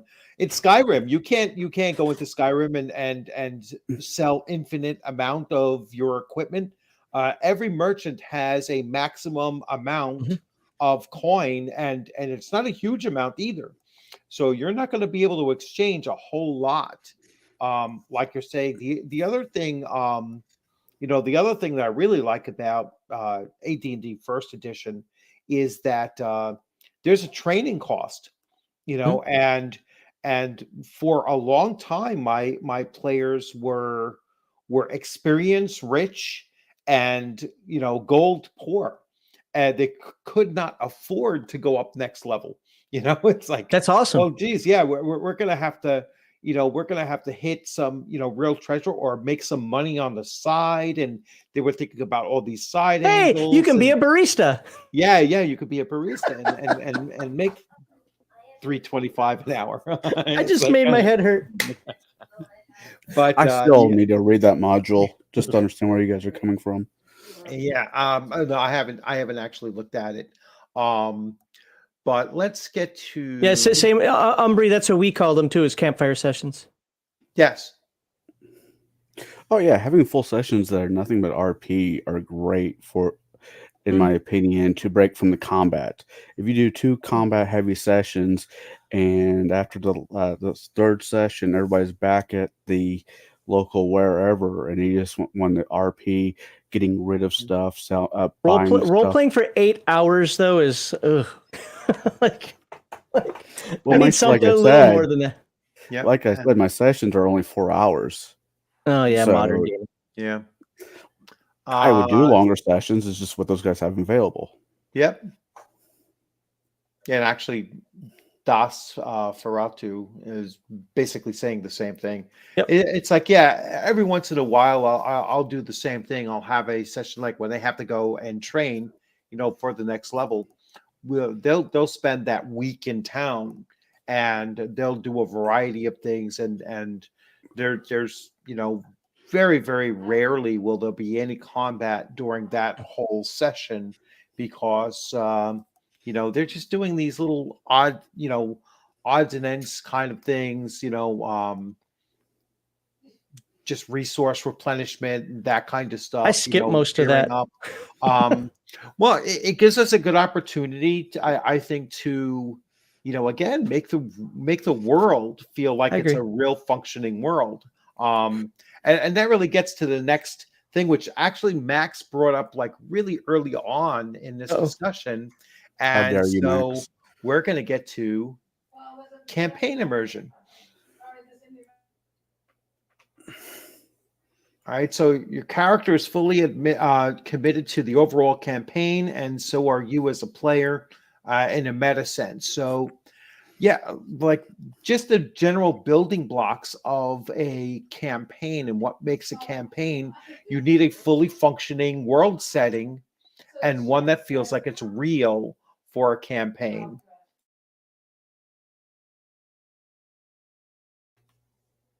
Oh, I'll go. I didn't know that was a cutoff. I thought there was going to be more. I'm sorry, but go ahead and go for it, Max. When I do homebrews, which is what most of mine are, well, technically all of them are because I change something everywhere. I have some sort of conflict, multiple conflicts that actually the players don't know about going on. So they start at level 1 rescuing kittens from trees, and they do that to learn. We'll call it the hometown. Even if I have them starting because orcs came through and ravaged the area and you just fled, and just so happened that you 4, 5, 6 characters are in this area, you meet up, whatever. Or if I have, everybody's trying to help each other because a fire's raging through. It's Chicago 18, whatever the hell, or 1912, whatever the hell that fire was there. And everybody's just trying to help each other. Or you're part of a military. Yes, I have done the Skyrim thing where you start off as prisoners. Oh no, that's not Skyrim. That's Elder Scrolls, where you start off as prisoners. I've done it. I've done it all when it comes to that. But wherever they are, whatever they're doing, I have them starting with rescuing kittens from trees. Yes, the rats in the basement, because it's such a fun trope that we all get to laugh over while somebody new is learning the character and so forth. Or but simple things like that. FedEx runs that don't turn into FedEx runs because the person they handed it to wasn't the person they thought it was supposed to be. It could be bandits. It could be undead. It could be what. It depends on the world that I'm running. But anyway, I get them to feel it. And I always have another trope. One of them that I've used a lot. In this world, magic users live outside the city because nobody wants a fireball going on. If you're a magic user in the city and you are not wearing the medallion, or you're not wearing the scarlet letter, or you're not wearing the dumb little hat, you will go to prison. Then another thing I do is there are no undead. Magical weird undead creatures are only myth and legend, and for the first couple levels you're only fighting wolves and just try to think of normal animals, tigers and bandits, just kind of mundane stuff. Right to the point where even the players are kind of like, wow, this is fun, we're going to get to fight more bandits, aren't we? Then something weird shows up as they've moved farther out. And it causes them to want to explore. Wait a second. You've built this world for like 10 sessions here that we're doing kind of mundane stuff. And now this weird thing happens. We want to investigate it, or they want to run away from it, whatever. But so I build the campaign setting. I build the world like that. I build it as mundane as possible so that when I do add in something that it isn't just like, oh, skeleton. All right, let's just kill the skeleton in the closet. No, you're like, what the hell? And then, of course, I add different powers, especially when they're undead. I add different powers anyway. So, skeleton, you might break it, and it comes right back. If you don't use bludgeoning weapons, you have to shatter it in order to kill it. Things like that. I put in little tropes like that to give it that magical feel. Something weird is going on here, and it don't look good. So that's really fair. Well, I didn't do it so much when I did when I was being paid to do it down in Missouri, because I just didn't have the right setup. But when I'm running a game at my house or somebody else's house, I'll bring like my phone. Well, of course I'll bring my phone, but I'll have like background music of, if there's next to an ocean, I'll have the ocean music playing on. If they're in, does that work for you? I've tried music multiple times and it's never worked for me. It got in the way more than it enhanced. I'll turn it off when it comes time, but when the characters are doing nothing but RPing and trying to figure out what's going on, a little bit of background, setting the mood helps, I find. It's like if they're in a tavern, I'll play bar noises from like Lord of the Rings or something like that, just to make it a little bit more immersive. Yeah, immersive. And when the party is, if the party first gets together, you need that one threat. The agent, I can't think of the guy off Avengers, but that one thing that brings the party together. So I will ransack the town with the tribe of goblins, because goblins are everybody's pain in the ass. They're the gift that keeps on giving. Then once they figure out what's making the goblins big goblin or what's making them act up, I just add on. This is the next thing coming up. This is why the goblins are doing whatever they're doing. The priest is opening up a new temple to pick your god of choice. Unfortunately, it's on top of a graveyard that was from another pick your god of choice, and that former god's not happy. So there's tombs breaking open in the basement. But the players don't know that at low levels, do they? Normally by third level, I'll throw in a skeleton. Wow. Okay. A skeleton. Oh, a skeleton. No, but I'm talking the god side of it. Like to me, I never let low level characters know that's discover that later. If one's a cleric and he rolls, I think a certain number on his knowledge, religion, or local that's knowledge. 8 skills. Get them out of the goddamn game. God. I get it, but you have to use the tools that in the system that you're running. Yeah, I know. Then I'll give them do it that way. I love it when a new player is like, wait, I can do this. Let me roll, and they get the DC. You could have done it before then. Like that's my response.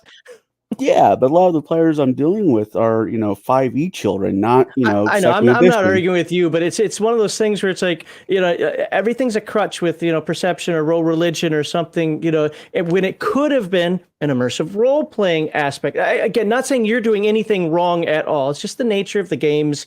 How this is where I agree with Shauner so many times on the role playing aspect of where I think that some of the game mechanics get in the way of the experience of the immersion. If I think the mechanic tool is stupid, I will not use it. I want all my players to stay on point, being fully immersive.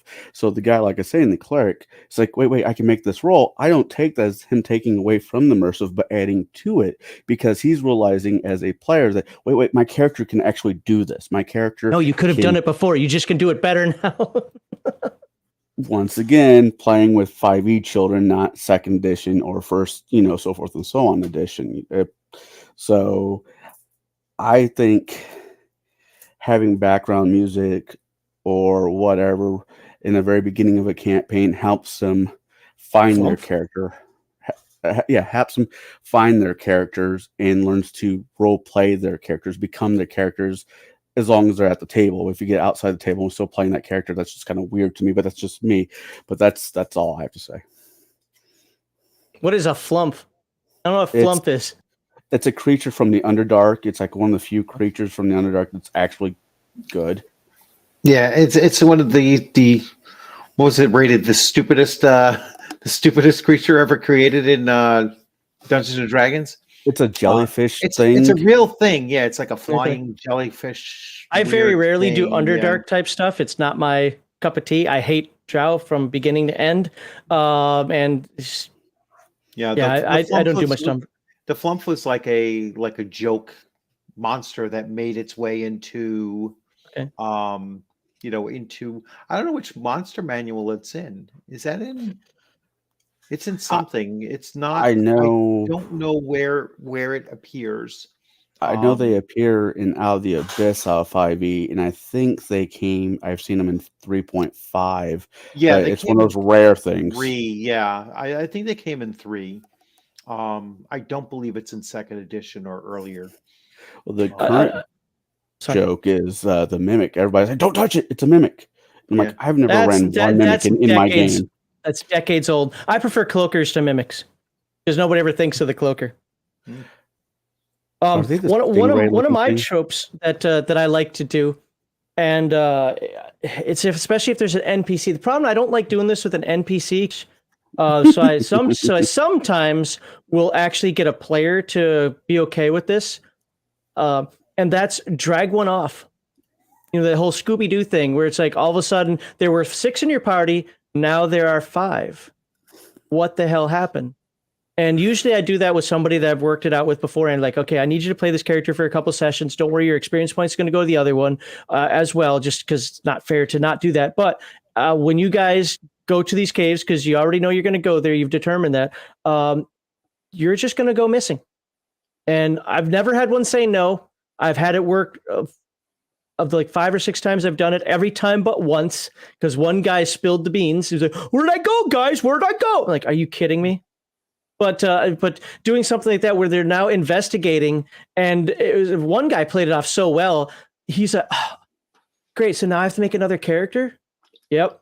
Okay. And he left the room. Like, he played it longer than that. I'm not going to just waste this entire stream here for that. But you get the idea. He got immersed. He got the other characters immersed because they liked him, because he was actually a charismatic player. So they liked him as a person. They're like, we got to figure out what happened. What's going on? I'm like, crap. I wasn't even planning for them to go this deep with this. That gave me like 4 sessions. Like, I didn't even have to plan too much for. So again, that going back to the immersion side of it, you can find these weird tropes. Yes. Again, I'm giving you the 2-dimensional version of the tropes. I know somebody's gonna make a video about this is a dumb idea because all these things.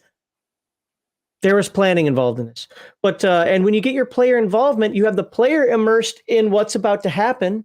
You have the player also immersed in the character and the setting, and then you drag in the other player characters as well. That can be a good thing, but you really do have to set it up well. And I can take, I said one time it bombed miserably for me. But there are a whole ton of tropes that you can do, and maybe I shouldn't even call them tropes, but ideas that you can have that aren't just like, go find the MacGuffin in the dungeon. Would it be okay? Never mind. I did the scroll thing, but yeah, I just want to throw those 2 cents in there. All right, so it's in the Fiend Folio. Not the Friend Folio, the Fiend Folio. The Friend Folio. I've got the Friend Folio. That's right. Yeah, Umri says she uses a lot of Wolf and Bandit encounters. I like to do that to set the tone, because first of all, I play lower magic worlds anyway, where your spell selection is very limited. Not that I cut it off. The only thing I cut off is there's no such thing as true seeing in my world. I remove that spell completely, soup to nuts. No. Okay. But from there, it's the typical, you start with like 4 to 6 spells, depending on, what I'm playing, roll 2d4. That's how many spells you get. 2 of them have to be read magic, read magic, dispel, read magic, detect magic, jeepers.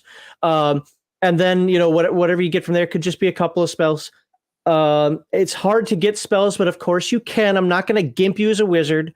I know that when you gain a spell level, you gain a spell, although I won't just give it to you right there unless you've been doing something to actively tell me that you've been like, I'm trying to research this. I'm trying to do that. While I'm in town, I want to spend, 30 gold on getting some components to test this out. If you do that, then bam, yes. When you get that level, you automatically get the spell instantly. If you don't do that, then you have to wait till you have some chance to rest, and then you get it.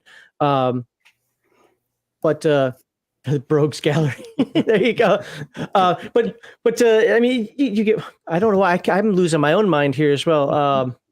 I forgot what my point was with that. All right, I'm done. Okay. I'm turning into Connell now. All right. So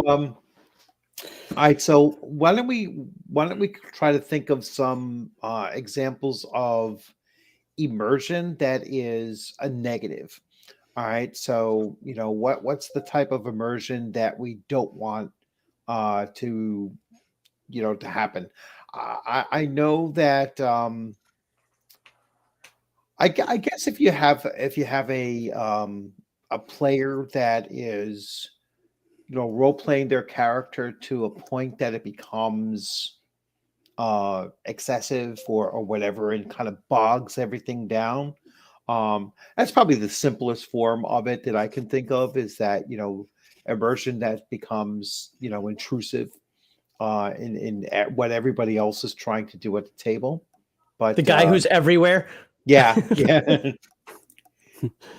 Is there girls in the tavern? Well, yes. That guy. Yeah. No, that doesn't bother me. No. I think, and correct me if I'm wrong, DM Bloodbird, but I think you talk about the person. Anytime somebody's like, okay, I'm going to search this, but I'm searching that body too.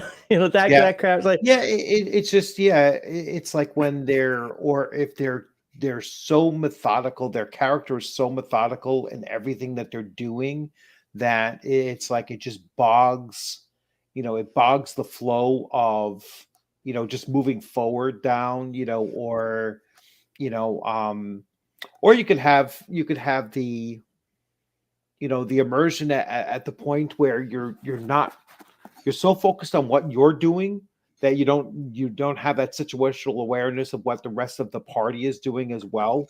So you're just, thinking about your own character and what you're looking to do, and oblivious to everything else. Yeah, I have to agree. I think For example, I had one guy, and this was years ago, wanting to play a character, but it was a hometown character. But before he went off to Vinegar, he wanted to go have tea with his mom, which I'm like, okay, I'll do that, whatever. But what should have took like 5 minutes took 40 minutes of how they warmed up the water, what kind of tea that it take, and I'm like, I'm not getting paid, I'm not getting paid to run for you guys, and this is taking out my time. Let's hurry this up. Yeah. But I just smile and nod, try to be a good DM. But at the same time, you got the other guy who's like, all right, everybody, we're gonna go right. Right. And you got that one character who's like, no, I'm going left, and just takes off. And there's been multiple times where I look at that guy's like, I need you to make a new character. They're like, why? Because your character died. He's like, what? I'm like, being stupid, not helping the party. Your character fell into a pit. It's dead. Please play with the rest of the group, or, find somewhere else to be, because this is a group activity, The moment you take away from it, but he's like, my character is dysfunctious. I'm like, your character's an idiot. Let's try to build something better next time around. So that's me. So basically what you both described there comes down to one statement that I think all of us as game masters drives us crazy. But I'm sure, especially in our younger days, we've used it once or twice. But that's what my character would do. When I get that. But when what your character would do is absolutely nonsensical. A couple of examples that I use. My character will never use an axe. Will never use a sword. I only use axes. I will never use swords. And I put the character in a situation where he had to use a sword. And he's like, I won't do it. We're all going to die. I won't do it. I'm like, first of all, you're not a Wu Gen. You're not going to lose abilities for this. And secondly, the Wu Gen can even get the ability back. What you're doing is a douche. Because let's look at Obi-Wan Kenobi. Obi-Wan Kenobi is not a fan of using blasters. But guess how he killed Grievous? A blaster. Yep. So at some point, you're just like, but he's still, that character was immersed in the setting. How uncivilized, but realizing he had to do it. But that was an important point to make. There's also a good connection between episode 3, episode 4. But you've got to look at things like that with your character as well. Now, I can make a couple exceptions. The paladin, not willing to commit a crime. Yeah, I could see that. But that's a higher moral tenet. That's not my party's going to die type tenet thing. Right. So anyway, that's what my character would do, especially when it gets like, well, my character's a trickster. I would always steal the wizard spell book and plant it on the paladin. Ha ha ha ha. No. I've got so tired of that yes, I put some limits on my game. To you sandbox people, I don't let players F with other players. I said players, yes. I don't let that happen unless I know 100% it's in good nature. I don't allow PvP. I've stopped all that, and it's more of a recent thing. I started it a few years ago, but because it gets tiresome. Like, well, he said what to me? I'm gonna kick his ass. Or another one is like you go to the keep, and they're like, unless you're a member of the town's guard, you have to turn in your weapons. I never turn in my weapons. Then go out. You make me go out. Hold up. All of a sudden, the entire town guard is there making you go out. You're just a dick, man. I would never give up my weapons. Okay. Your choice is to give it up, or not. Or when they threaten the king, my character's a smartass. Yo, king dude, what's up, man? It's like you would never, ever do that. And that's where, and if you would do that, then your character isn't long for this world. And that's those, to me, those are immersion breaking. Right. Then actually Connell mentioned this one. He touched on it. It's the hyper realism. And I am very guilty of this in the past. No. You don't understand. I want it to work like this. So what I'm doing is I'm building this inside here, and there's a tube that's going to come out. The game master's like, I don't care. And I'm like, no, but you got to understand, because the way it's going to work is the pressure is going to, he's like, dude, roll your damn dice and tell me if you made the. It doesn't matter. And I wouldn't give it up. I just wouldn't let it drop. Like, no, I'm drawing it out here for you. This little scientific. He's like, if you don't stop this, and he was right. That's the thing. I mean, I was wrong in that case. And then the last one is this: immersion, IMM, versus immersion. immersion to me, and yes, if you don't like my definitions, too bad. Immersion to me is immersing yourself, wrapping yourself, cloaking yourself in the campaign setting, in the world. If you're playing a 5e Forgotten Realms, it's in that homogeneity. It's in that cosmopolitan nature. Did I just say cosmopolitology? Or whatever the hell I said. Cosmopolitan nature that's out there. If it's a Dragonlance setting, it's in the order, the wizard's order. It's in understanding those gods. It's in the more cloistered aspects, knowing that the cataclysm is there and everything's kind of dingy and gray. It's like the Soviet Union in the 1970s. You wrap yourself in that versus immersion, which is everything you want. You explode yourself onto this world. Here I am, accept me. Your first level, not accepting crap. So you do not create the world. The world was there long before you. You're part of a world, and as you grow, as you level, as you progress, then you change the world. Not the world doesn't change for you from the get-go, and that to me is the difference between immersion and immersion. If I Math rocks fall, everyone dies. There you go.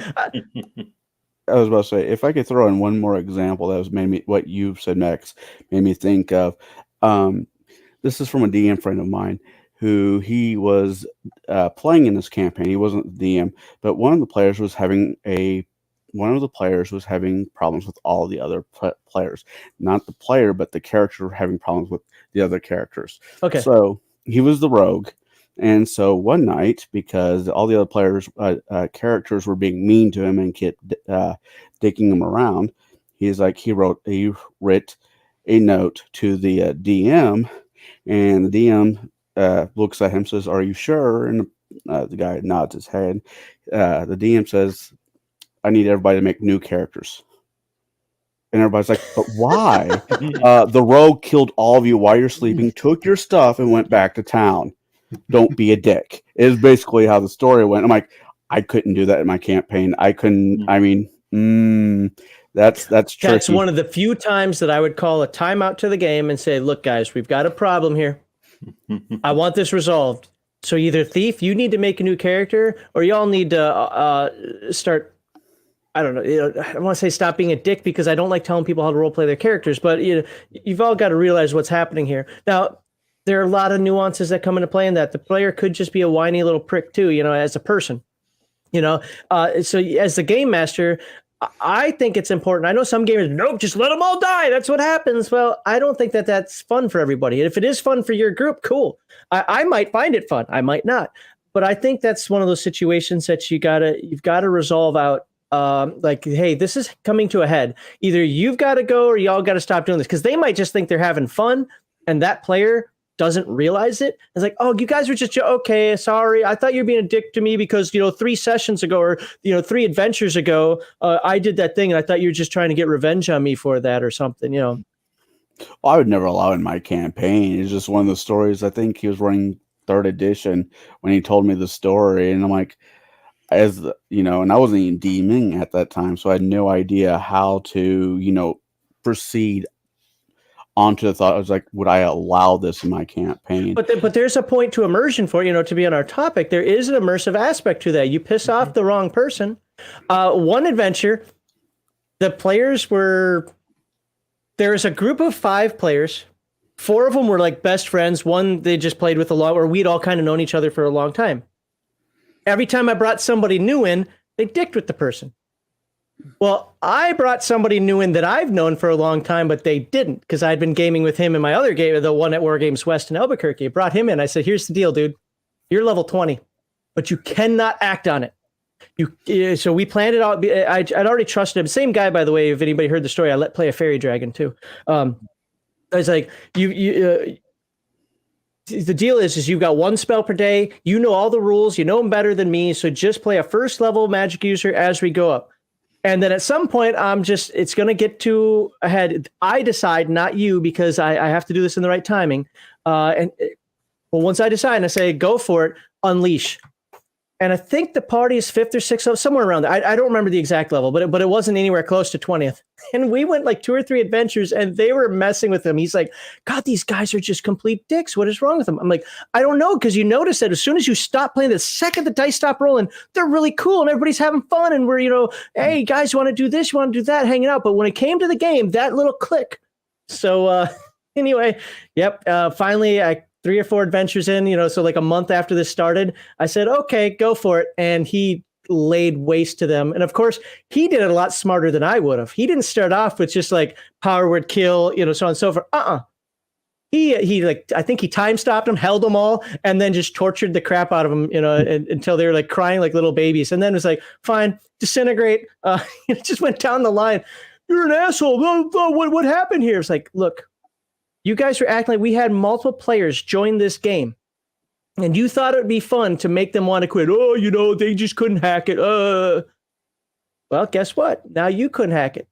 Funny thing is, though, we started a new game the next week with me game mastering, and we had a brand new group. And not brand new group. I mean, it was all those players, including the guy who played the 20th level wizard, and they all had fun from that point forward. Sometimes you got to bully the bully.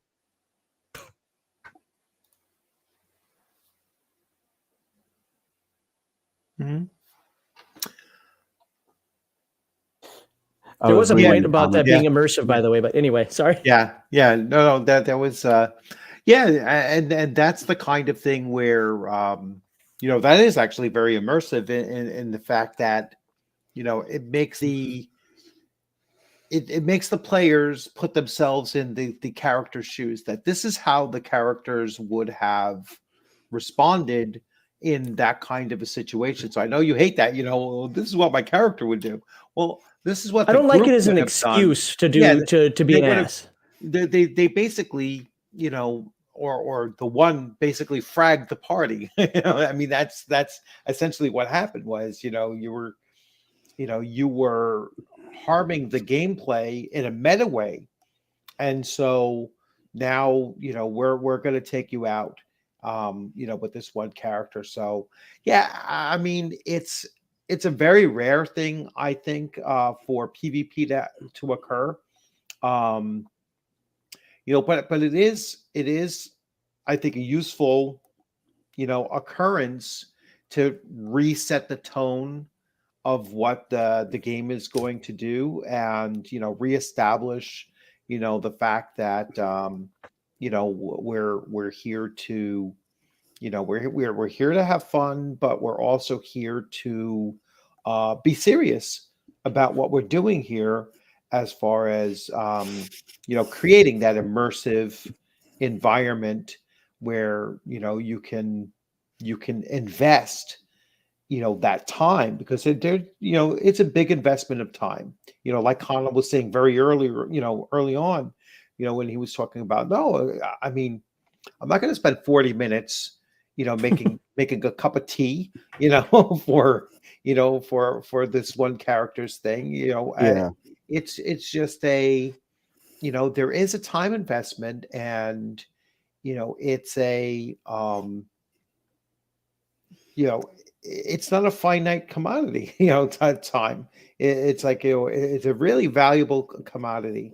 And so to waste time with being overly immersive is just a, one of those examples, I think, of of a negative, where you could take that kind of role playing too far. But it's that social contract thing. It's not a term I like, because I think it's used weirdly. But that's what it is. It's that social contract at the table, and that's why even though I have no problem telling somebody they're playing the game wrong, because I think it's funny.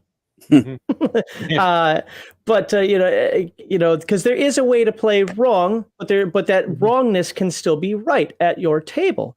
So if you want to play a certain way at your table that isn't the way I play, that's your business. It's wrong, and to be fair, how I play is wrong also, because I don't know anybody that plays rules as written or perfectly to the setting that's there. We all play a little wrong, but that's also what's right about it. You know, it's like we have these individual tables that have individual needs, that have individual, desires just generally on how to play. Some are going to be heavy LARPing. Some are going to be genre role playing. Some are going to be a hybrid. Some are just going to be, let's roll some dice and and whatever else in between. Some are going to be good groups. Some are going to be bad groups. Some are only going to allow this. Some are going to allow everything. Whatever works for you, do it. Just whatever it is that you're doing, be immersed in it, and be immersed in it with the other player characters at the table.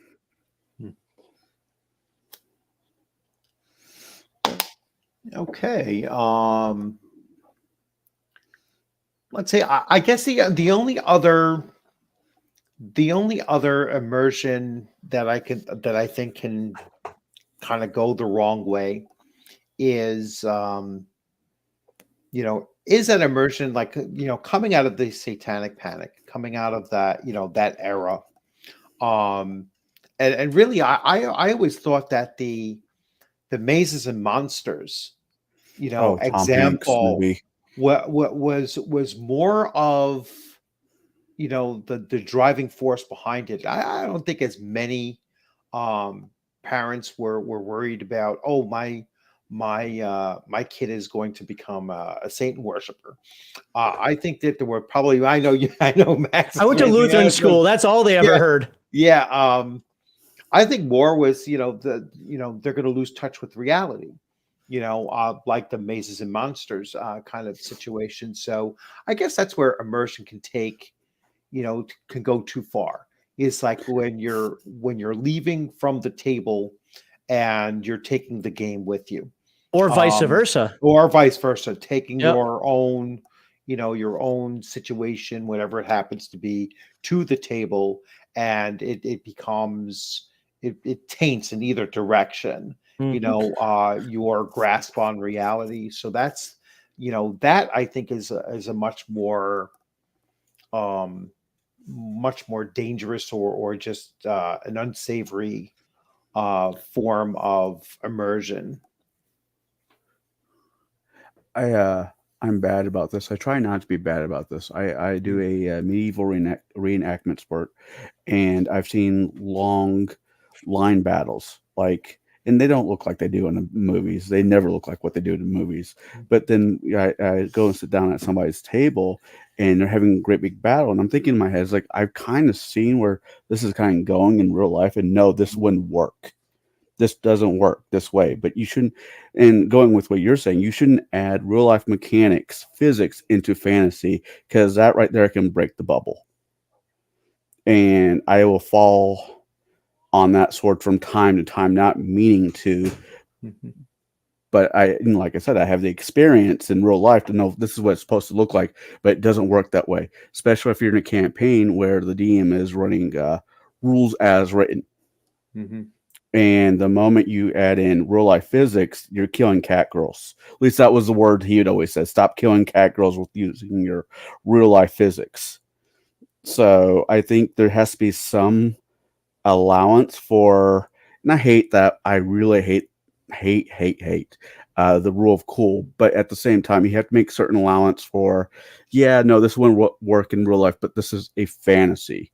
But the rule of cool has a place. Like I said, for me, a lot of times the players will find a way that I think will become either a crutch, I can't say crutches, or something that's so outside the scope of what that spell or ability is really supposed to do, but it's awesome at that moment, and I don't want to take it away from the player. And I'll be like, look, this is your one opportunity. You're not going to be allowed to do this again. The gods are going to strike it down from this moment forward, but that's awesome. Go forward with it, and have some fun. And I do that a lot. Anybody who's been in my games has heard me do that quite a bit.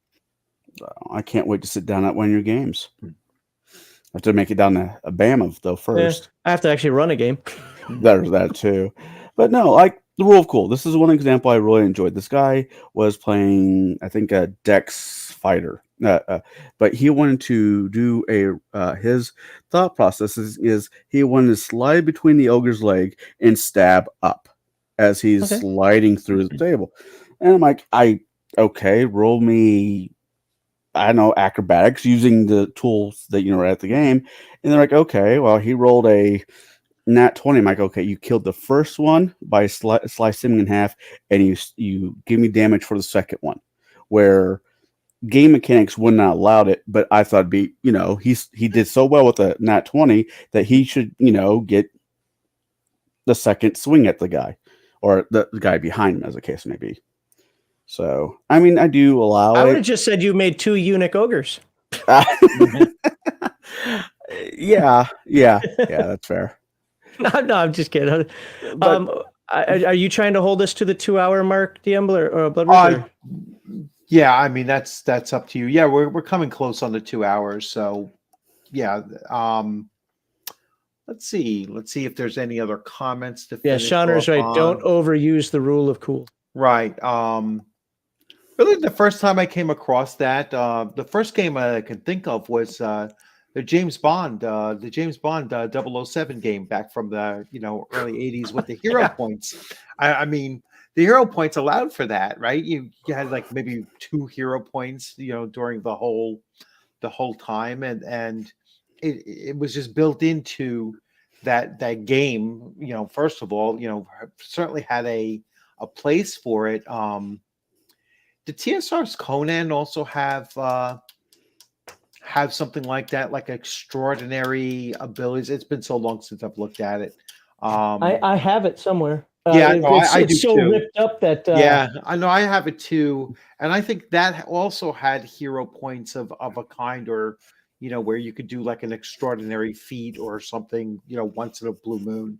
But yeah, James Bond 007 definitely had the hero points in it. That was a major feature of that game, and it just allowed you to do those very, rule of cool kind of if it's things. built into the game, there's no reason not to allow it. I mean, that's part of the game. You kind of signed up for that when you played that game system. Yes. Yeah. I have to look for that James Bond. That'd be fun to play. I don't know who I'd play it with, but it'd be fun to play. Oh yeah, that was a great game, and they had an adventure for every movie that was there, and they were challenging and really well written, and that was one of my favorite games to playing back in the early 80s was that, I believe it was that Victory Games. Definitely. Which I don't think it's still around. Yeah. You could still get it. eBay is a great thing, and once in a while you can find those older games for fairly cheap. And when I say fairly cheap, like around the same price that you would buy a modern game. Only $250. Yeah, no. There's very few like that. I think for the James Bond, I think I paid like $40 for 2. And always remember, you can get the PDFs and then send the stuff to Lulu. A 17 or whatever, 14, 25. As long as the PDFs are freaking. Don't get me started. The text is embedded. It has to be embedded, and everything has to be in the same format. Lulu didn't give me that problem. The only thing Lulu gave me a problem with is I can't print out Adventure Conquer King system because the stupid PDF is locked. It's password protected. So like, nope, can't do it. I printed out a bunch of stuff from them. Yeah, I had trouble doing the Evil DMs game that that Vince made, because I guess some of the images were landscape and others were. I used PDF Acrobat to fix that. And then another one that I was trying to do that with said that the text needed to be embedded. I don't know what that means, but the perfect example. I got this from Humble Bundle, or Bundle of Holding. Mm-hmm. I got the Mutant Chronicles stuff. Right. As you can see, because Mutant Chronicles does not come with the Legion Myth logo on it. Oh, that's cool. Well, I made the covers, so I used Photoshop to make covers. You get this artwork with it as well, so I just used one of the artwork that came with it. And and the quality of it. Well, the cut at the top, you can kind of see it over here. The white, the cut isn't straight necessarily, but the quality is just fine for whatever I'd use it for. I mean, all in all, this was a Lulu, and this is only like $23 for however many pages this thick book is. Yeah. Is that a barcode on the skeleton's head? On the back? Yep. Yes, it is. Okay. I was just curious. You know what? if you're going to buy a skeleton, you need to know where it came from. Making sure you get your skeletons from ethic sellers and vendors. Yeah, that's why I picked it. I saw the comments. Yeah, all right. Well, I mean, my entire Traveler series for Sean, my entire Traveler series. I hated all those dumb little books, so I did the same thing. Yeah, see, Legion of Myth fist on the back of the thing. Oh, Dragonclaw, but here you go. Traveler 0 through 8. And by the way, that's the official Legion of Myth font that looks very similar to the Traveler font, so I thought this was a pretty good design. Yeah, so I just made the covers, and I've got all 8 of the core books. Boom. All Lulu. And this was, again, all of these, I think, total was like $50. It's not bad. Really quick on the immersion, since that's the topic, I was joking around with one of my friends who plays on Mondays. Like, I really really want to run Ninja Turtles.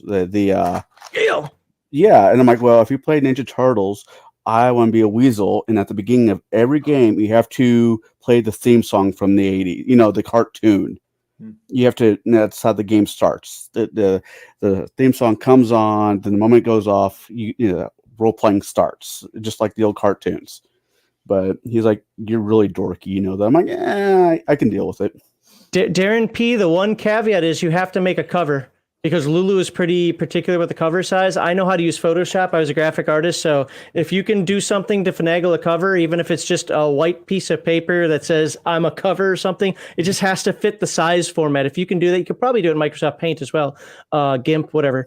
That's the only hard part of this. The other hard part I had was when I combined my Beckme books, because I separated them all out.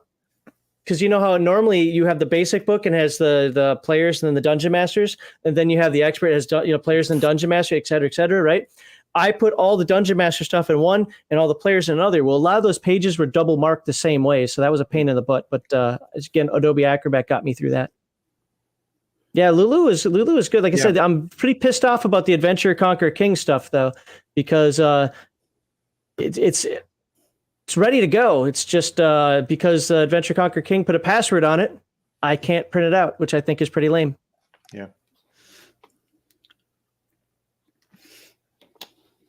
Oh, then you'll be fine, Darren P. You'll be fine. Yeah. Yeah, I have to look into that, because like I said, I was looking at the one which was like 500 pages, and like you said, it's like $22 for 500 pages. As long as you don't go to like the super high quality and all of that, you can get away with the, I forget what the pound weight was on the pages and everything, but you didn't have to go max. Yeah, they gave you options to go max brightness or anything like that.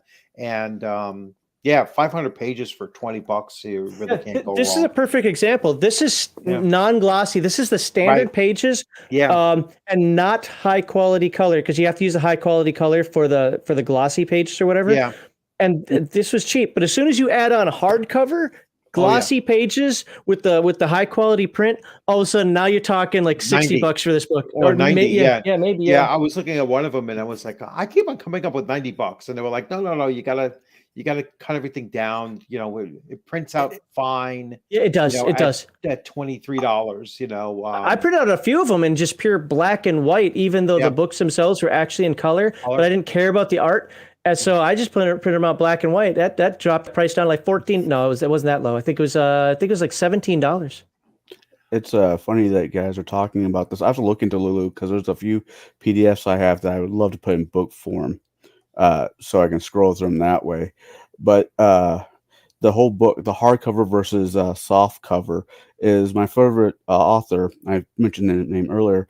His last 2 books, he's like, well, this could be one book, but I don't want to be the first author known to charge like $100 and some odd for a hardcover book. Or I can break up into 2 different stories and have it be more reasonable. Well, and I got to be honest, James Elkove kind of sold me on this one. He's like, why do you need hardcover? Because, especially when you use a book a lot, hardcover doesn't last that much longer. I can tell you that almost all of my hardcovers has fallen apart just as badly as my soft covers if it's a game that I played, for many years. So, and if Lulu is going to be as cheap as it is, I'm like, that's a good point. So with the exception of one book, I got everything in paperback. I don't need the hardcover. Yeah, my Pathfinder books I've had over a decade are looking rough, and they're the hardcovers. So I get it. Someone today said that 5e is just AD&D. Oh God, let's not open up that can of worms. We're already 10 minutes over. So Yeah, I've heard that argument before. Yeah, no, 5e is that'll be next absolutely week's not episode. AD&D. But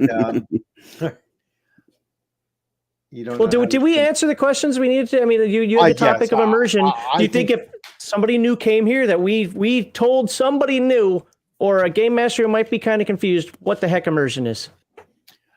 I think we've pretty much covered all the bases, and hey, they can get a crash course in immersion if they spend a little over 2 hours listening to this or watching it, and and then we can always come back in on comments if anybody has direct comments, and I could certainly go back and answer a few, and put this out there on on our Discord, Legion of Myth Discord, Gatekeepers get Discord, and we'll get around to answering any questions that they might have. So let's see. Let's just wrap this up. I'll answer this one here. So my favorite is my setting with Greyhawk. But I'm just nostalgic about it, and that's the only one I actually played in. So I'll always go with AD&D First Edition and Greyhawk. That's my go-to for fantasy RPGs. That's my go-to. I am right there with you. I love playing Greyhawk. I love playing in Faerun for my fantasies. Faerun's that's not Greyhawk, is it? No, Faerun is that's Forgotten Realms. Yeah. But there's just so much. It's so rich in history and lore that you could build even a homebrew campaign out of either one of those, and it will still have the soul of that realm very much involved in it. And I think they are great, personally. And my favorite is a homebrew Dragonlance. I love the Orders of High Sorcery. I like the Moon system. I like the morale system. It's funny. I'm a second edition player, but I like first edition Dragonlance. Not pure Dragonlance, homebrew Dragonlance. But anyway, do you mind if I shout out Legion of Myth? No, go right ahead. All right. Let's get our shout outs out. So the one thing I didn't actually talk about today that I'm kind of glad I didn't, but maybe one time in the future, is one day I'm going to explain how I utilize miniatures and why they bother me so much. And they actually bother me because of immersion. I find they take away from immersion, but I'm going to leave that hanging there for somebody for the future. So Friday, on the Friday night chill stream, we're going to talk a little bit more about our 3,000 subscriber giveaway. Thank you to all of you that are subscribed to Legion of Myth. We are starting the subscriber giveaway, 3,000 subscriber giveaway. You can find that on the Legion of Myth YouTube channel. Hit the community tab. It's got all the rules there. Enter. You have a chance to win 2 books this week, 2 different books the week after, and 2 books the week after that. And then we're going to have a 4th week that's super secret just for paying members. So if you're not a paying member yet, but you want in on that 4th giveaway, you can be a member of Legion of Myth. And we're going to talk a little bit about Aaron the Pedantic's video today and the shenanigans that's been going around him. We'll just say that Aaron and I hotly disagree. We might not be friends anymore, according to him. I'm kidding. He finally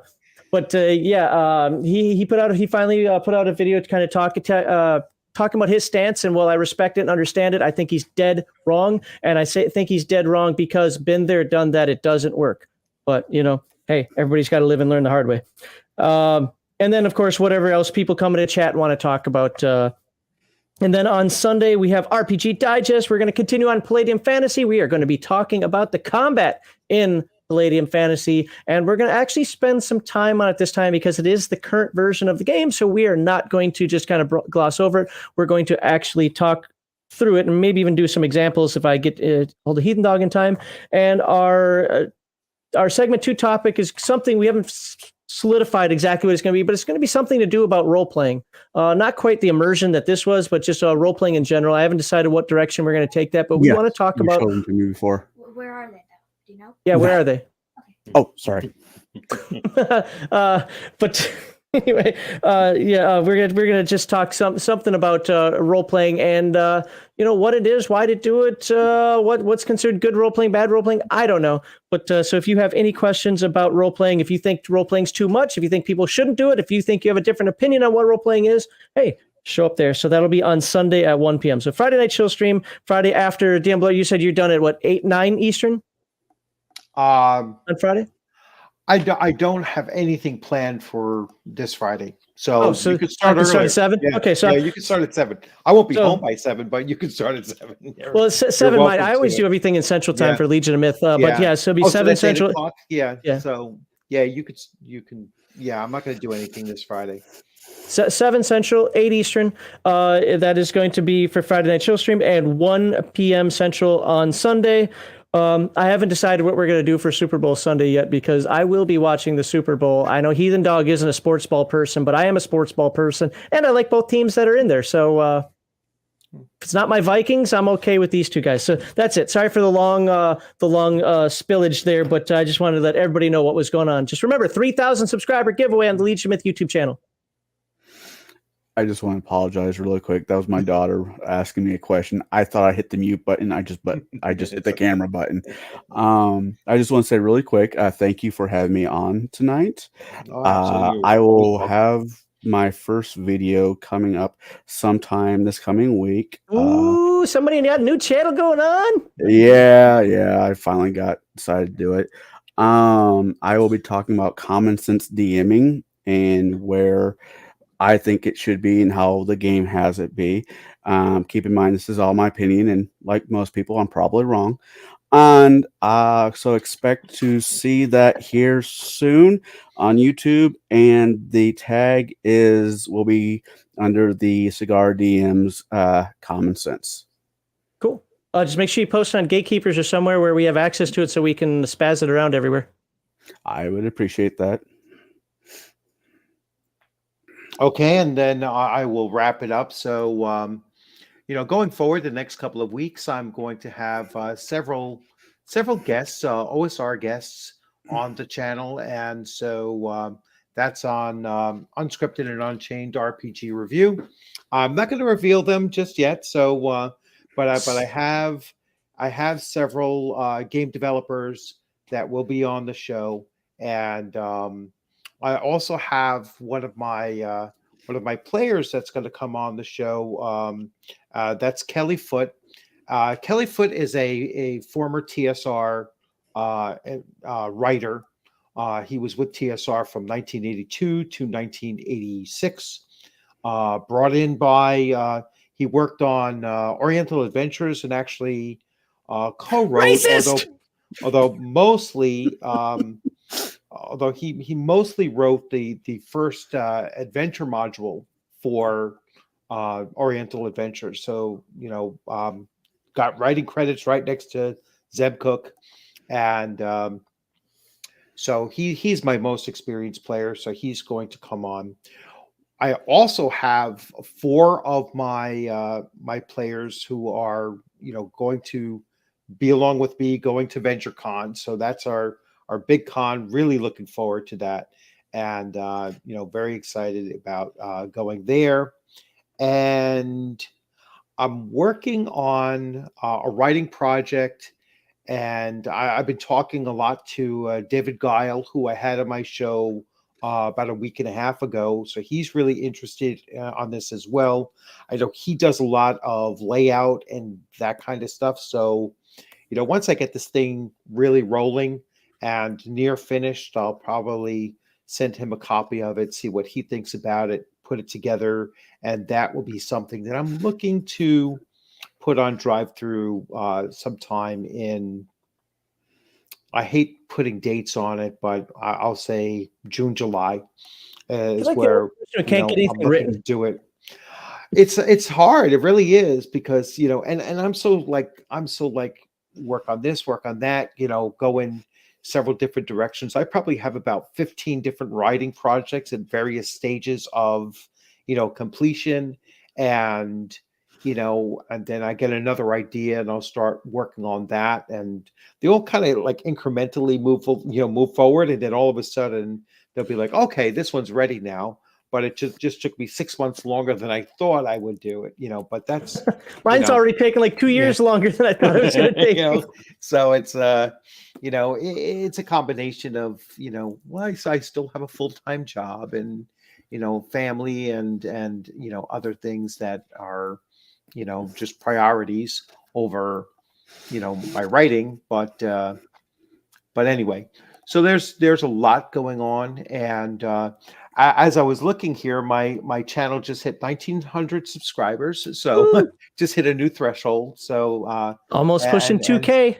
Almost pushing 2K. I should hit 2K in a couple of months. So again, I don't like to forecast, because then it's like, I didn't hit the benchmark. Usually I'm ahead of them, but I don't like to announce them. So, but I will do a 2,000 subscriber giveaway.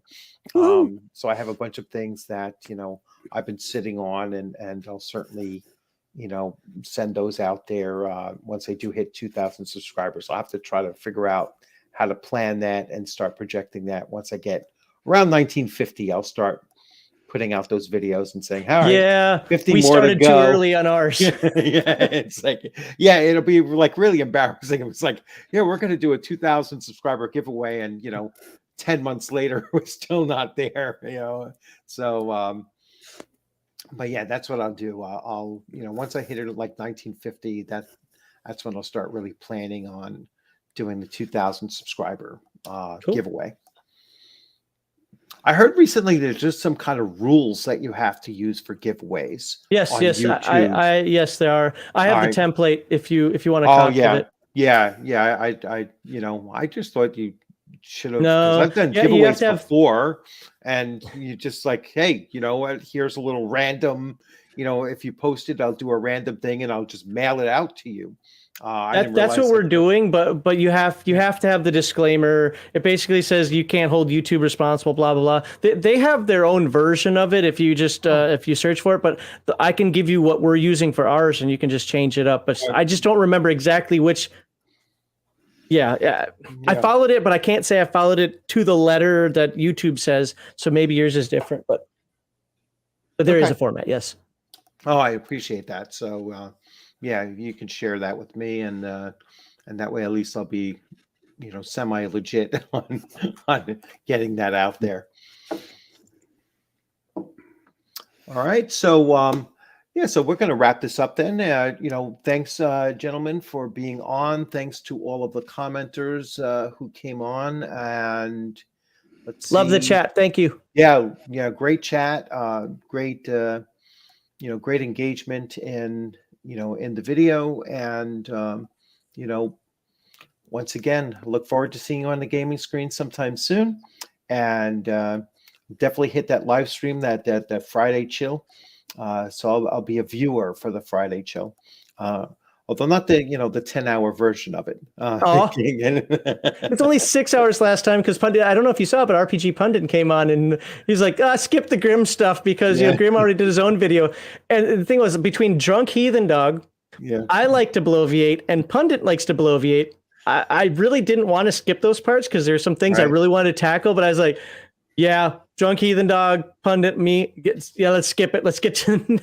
So we skipped probably about 2 hours of streams. We could have had a new record. But I was really appreciative. Dolly Pop Aaron, the Pedantic's wife, came on. She was awesome. Even though we disagree on everything. Life, liberty, and pursuit of happiness. We disagree on it all, but she was cool on the stream. I'll have her on at any time. And RPG Pundit, who's somebody that I've always been a little nervous about having on my streams because I know we both can have opinions. Mm-hmm. He was great. It was absolutely great. It was a fantastic time. So I was really happy. Yeah. This is Barry G. Rock. 15 hours next time. If I have no. Well, your New Year's Eve special went on for a while. It was 8 hours. 8? Yeah, I remember that one. That was a long one. All right. That was part of it. Yeah, it was a long one. I think everybody was part of that. Yeah. All right, guys. You all have a great night. Thanks everybody for stopping in, and like I said, I'll look forward to seeing you guys on the Friday night stream. All right, and I am going to close out.